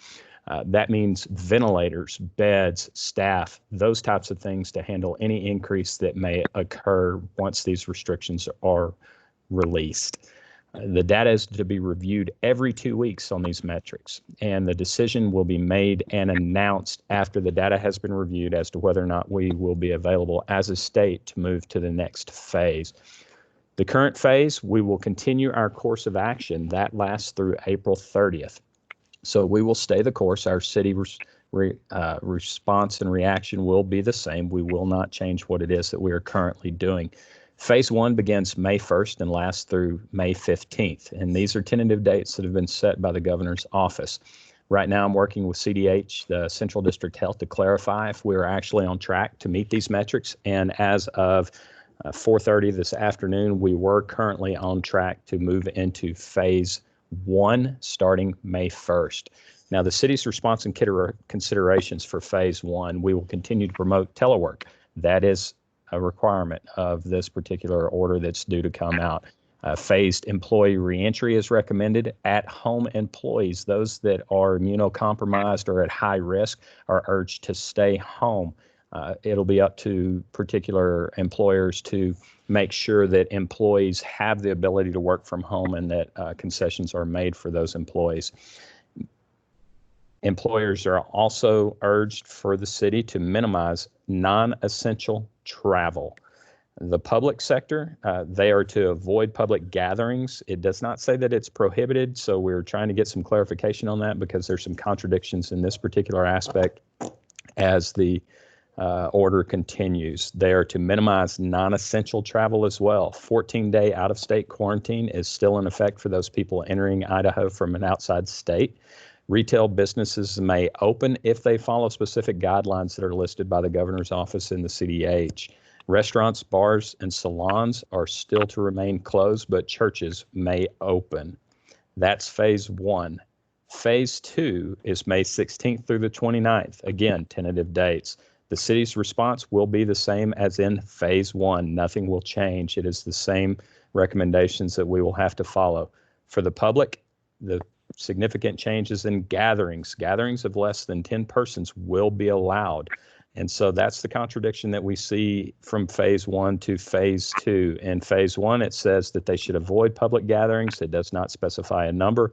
In Phase 2, it specifically states that less than 10 persons may gather. So we'll seeking clarification on that. Restaurants and salons may open during phase 2 as long as they follow the specific guidelines that are to be laid out by the governor's office. The rest for the public remains the same. Phase 3, May 30th through June 12th.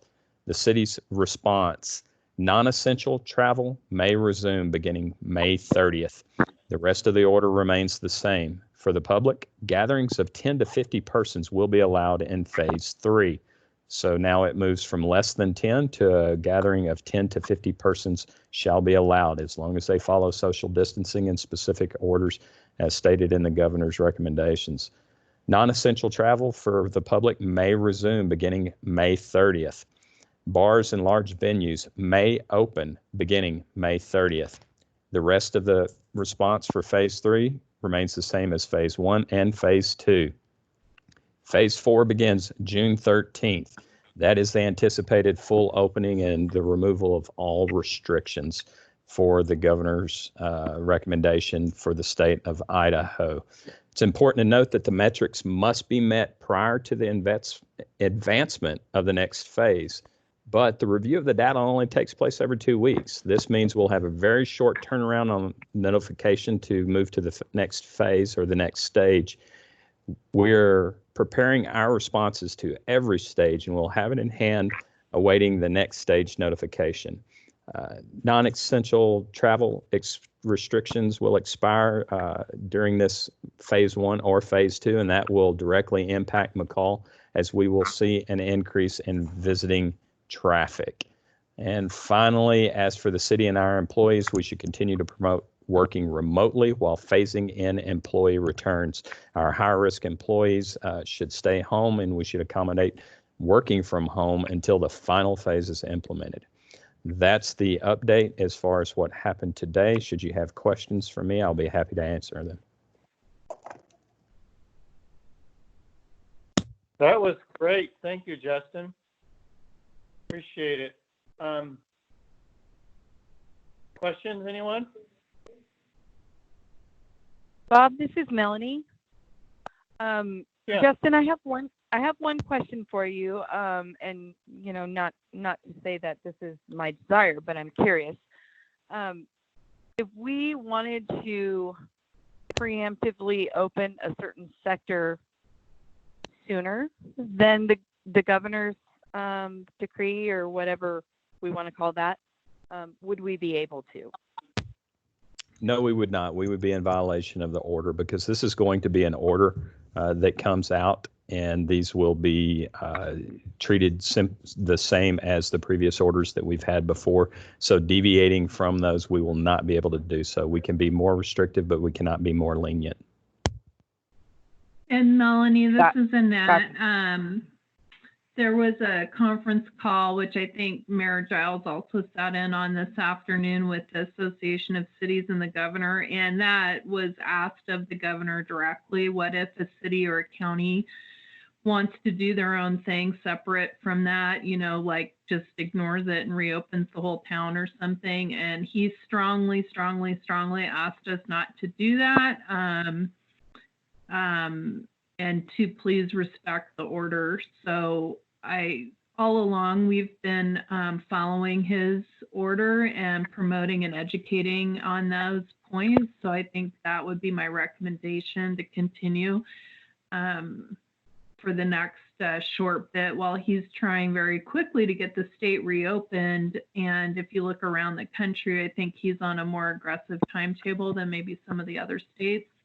So it seems like he's really trying to do everything he can in a mindful way of the public health issues, but really trying to recognize the desire of the business community to get people back to work. That would be my recommendation also, Annette. I did listen to that question and answer period this afternoon, and the governor made it really clear that it's important for all elected officials throughout the state to be on the same page on this, so that and he talked about rural areas.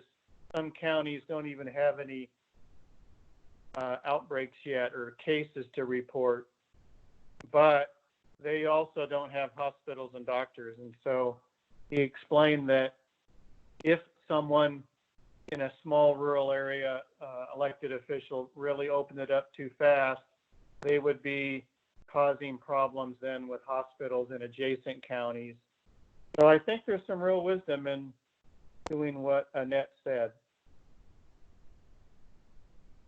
And if I could just add one more thing I learned in that conference call, because Justin did a great job covering all of the new information we learned today. One more thing that he talked about at the beginning of that is a lot of the cities, we all had questions related to, the timing of the full open happening sometime by the end of June. What about large gatherings? And of course, I'm thinking in the back of my mind, 4th of July is a big deal for us. And so there were some questions about large gatherings after that point. And his comments were that he expects that requirement for social distancing will stay in place for large events even after we're fully reopened in late June, because we won't have a vaccine yet. And he still is going to be trying to encourage strategies to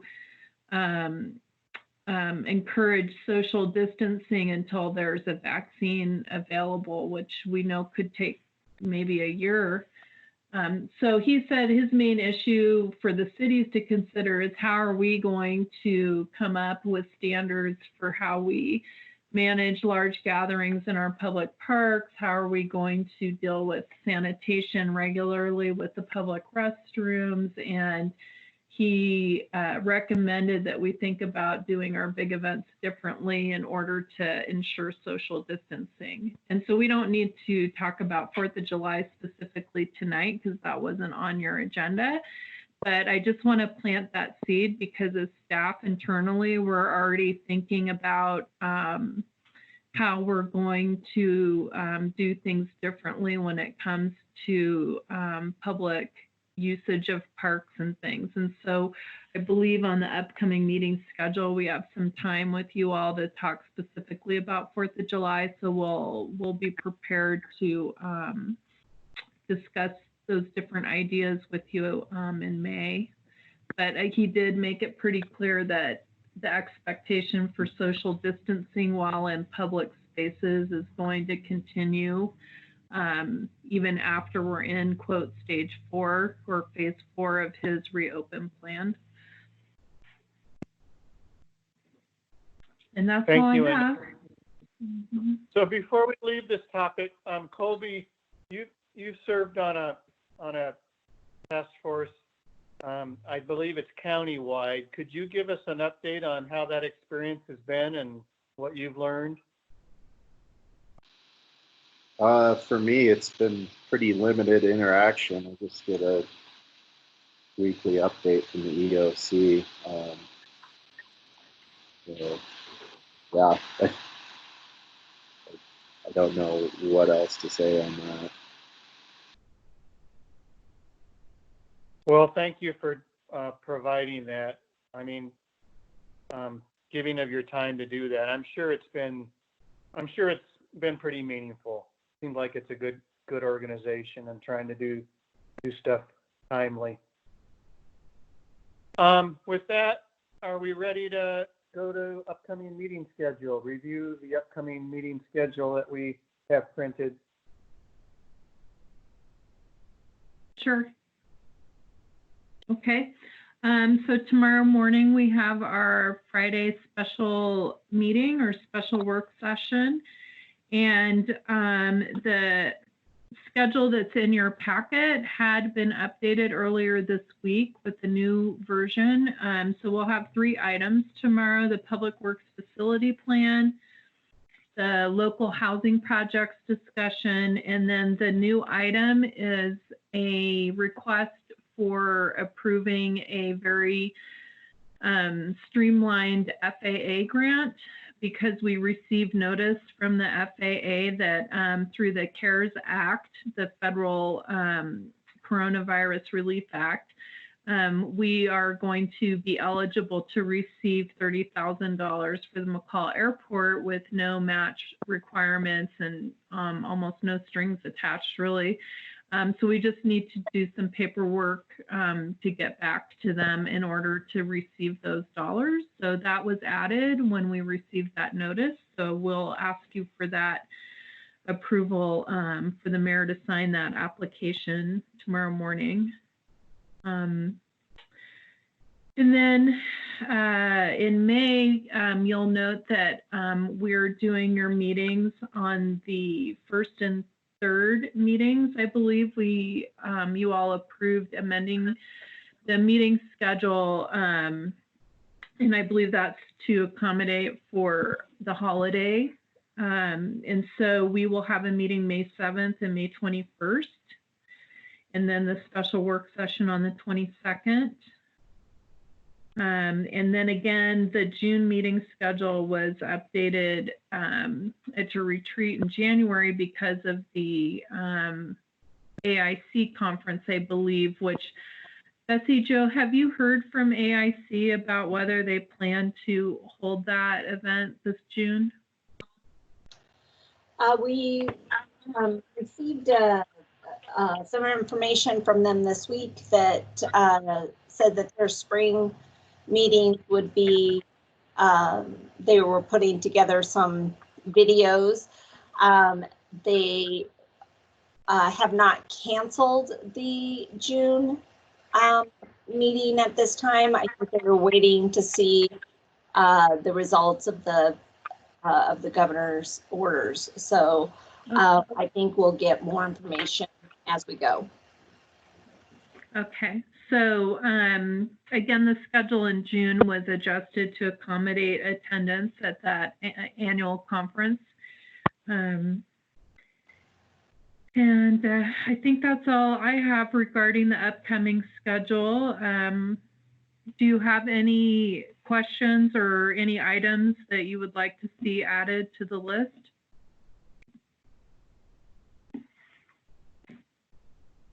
Council? What's your thoughts? I don't have any at this time. It's Mike. Thank you, Mike.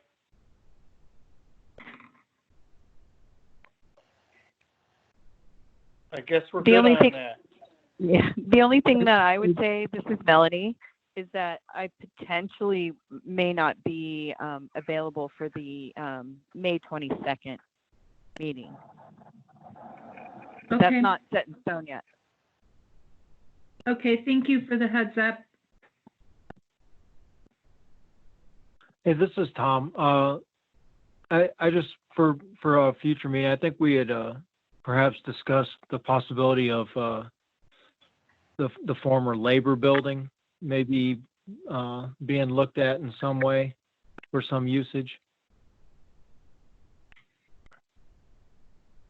Okay, you mean not related to the library project, but just a general? Exactly. Yeah, not related to the library, but perhaps some other, because we're kind of consolidating a lot of buildings and stuff and moving things around. And I'm just wondering if it's a viable option for some use. Okay, we could. I'll talk to Bill Nichols about the best way to schedule and approach that, because when you start getting into potential, real estate negotiations, we would want to think about how we schedule that for you, and then try to figure out what we would.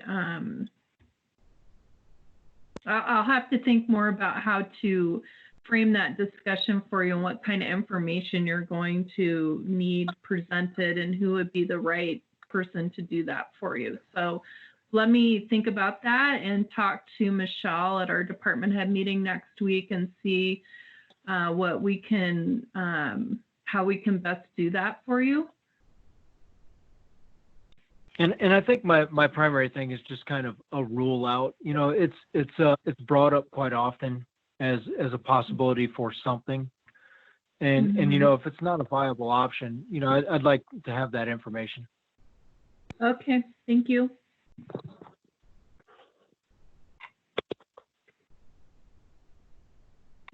And that's all I got. Thanks. Thanks, Tom. So tomorrow, meeting April 24th, we will be on Microsoft Teams on the online.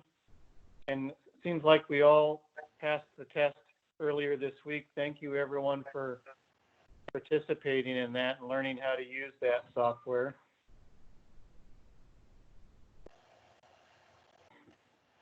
Any last thoughts that you had on that before we adjourn? No, sir. Well, thanks, everybody. Really good meeting tonight. So Colby, I wanted to just say to you, I very much appreciate the questions that you do ask, and keep on doing that. Sometimes we feel really comfortable with stuff, but we always learn. So please don't be intimidated by maybe some of us not asking questions. Keep doing that. It's helpful to the team. Thought it was a good meeting tonight, and a lot of good information got. With that, I'd look for a motion. Go ahead. Thank you, Mayor. You reminded me there was a few questions that I forgot to ask, so I guess we'll get out a little bit earlier. No, we haven't adjourned. Go ahead, please. No, I missed a couple of my questions on other items, so it's on other items. Yeah. Yeah. Well, I just want you to know we're comfortable with each of us asking questions. It's really helpful. So continue to do that when you have questions. Oftentimes we look at things a little differently, just our personality. I think the strength of this council is learning from each other and having different perspectives. Counselor Nielsen, I'd be happy to take those questions from either over the phone or email or however best you wanted to share those with me, and I can get the answers and then make sure they get out to the full council in an email if you'd like. Yeah, I mean, I don't know that it's anything too pressing. I did have something on the COVID update, but yeah, I'll ask you. I'll give you a call tomorrow or something. Okay. Thanks for that offer, Annette. That's a good way to proceed. So would someone make a motion to adjourn, please?